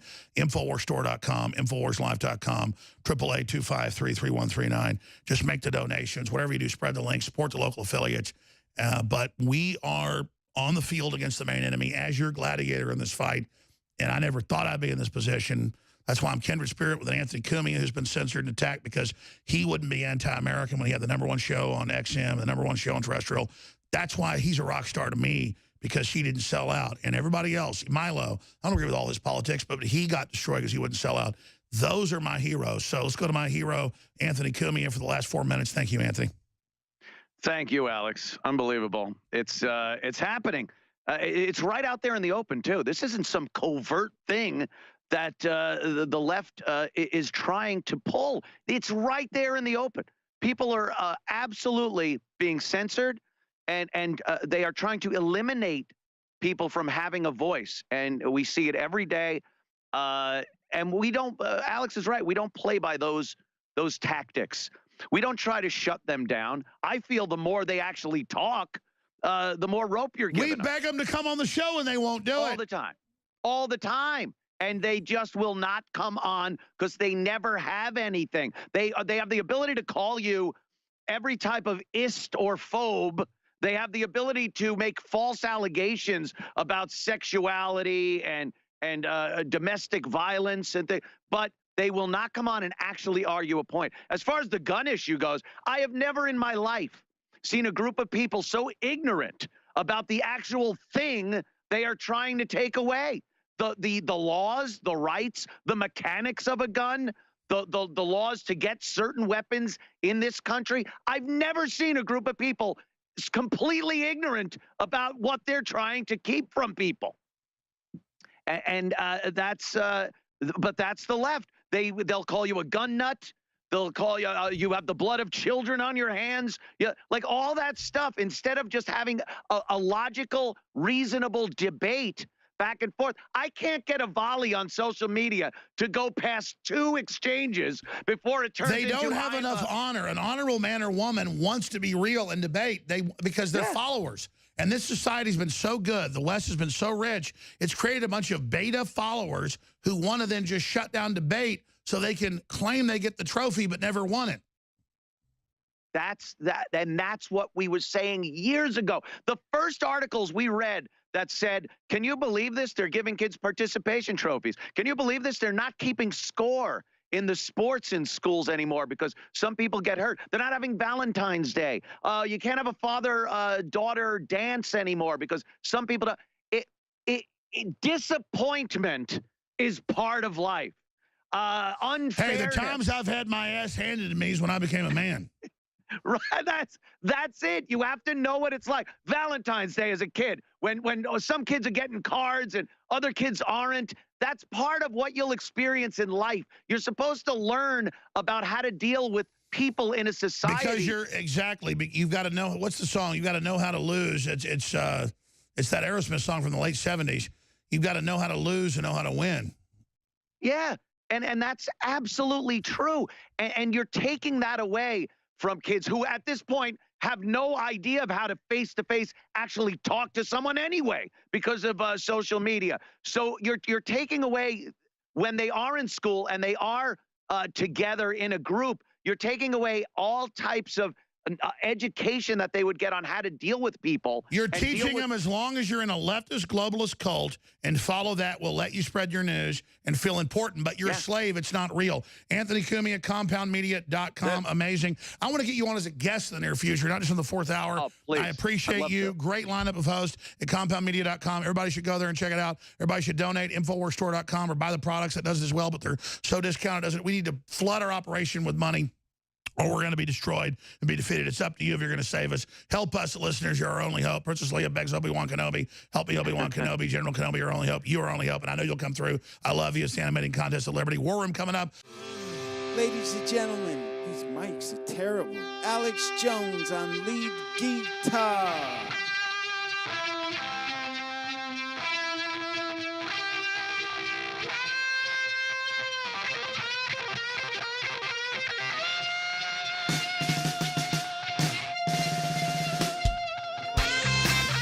We now take you live to the Central Texas Command Center and the heart of the resistance. It's Alex Jones.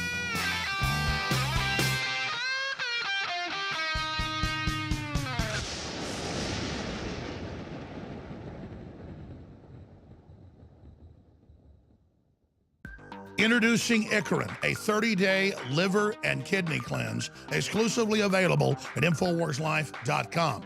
We have set out with top researchers and developers to bring you the strongest, purest, most potent, documented system for your liver and your kidneys. There are 2 different formula blends in one powerful capsule. It also funds the Infowar, a total 360 win. Icarin, available now at InfoWarsLife.com.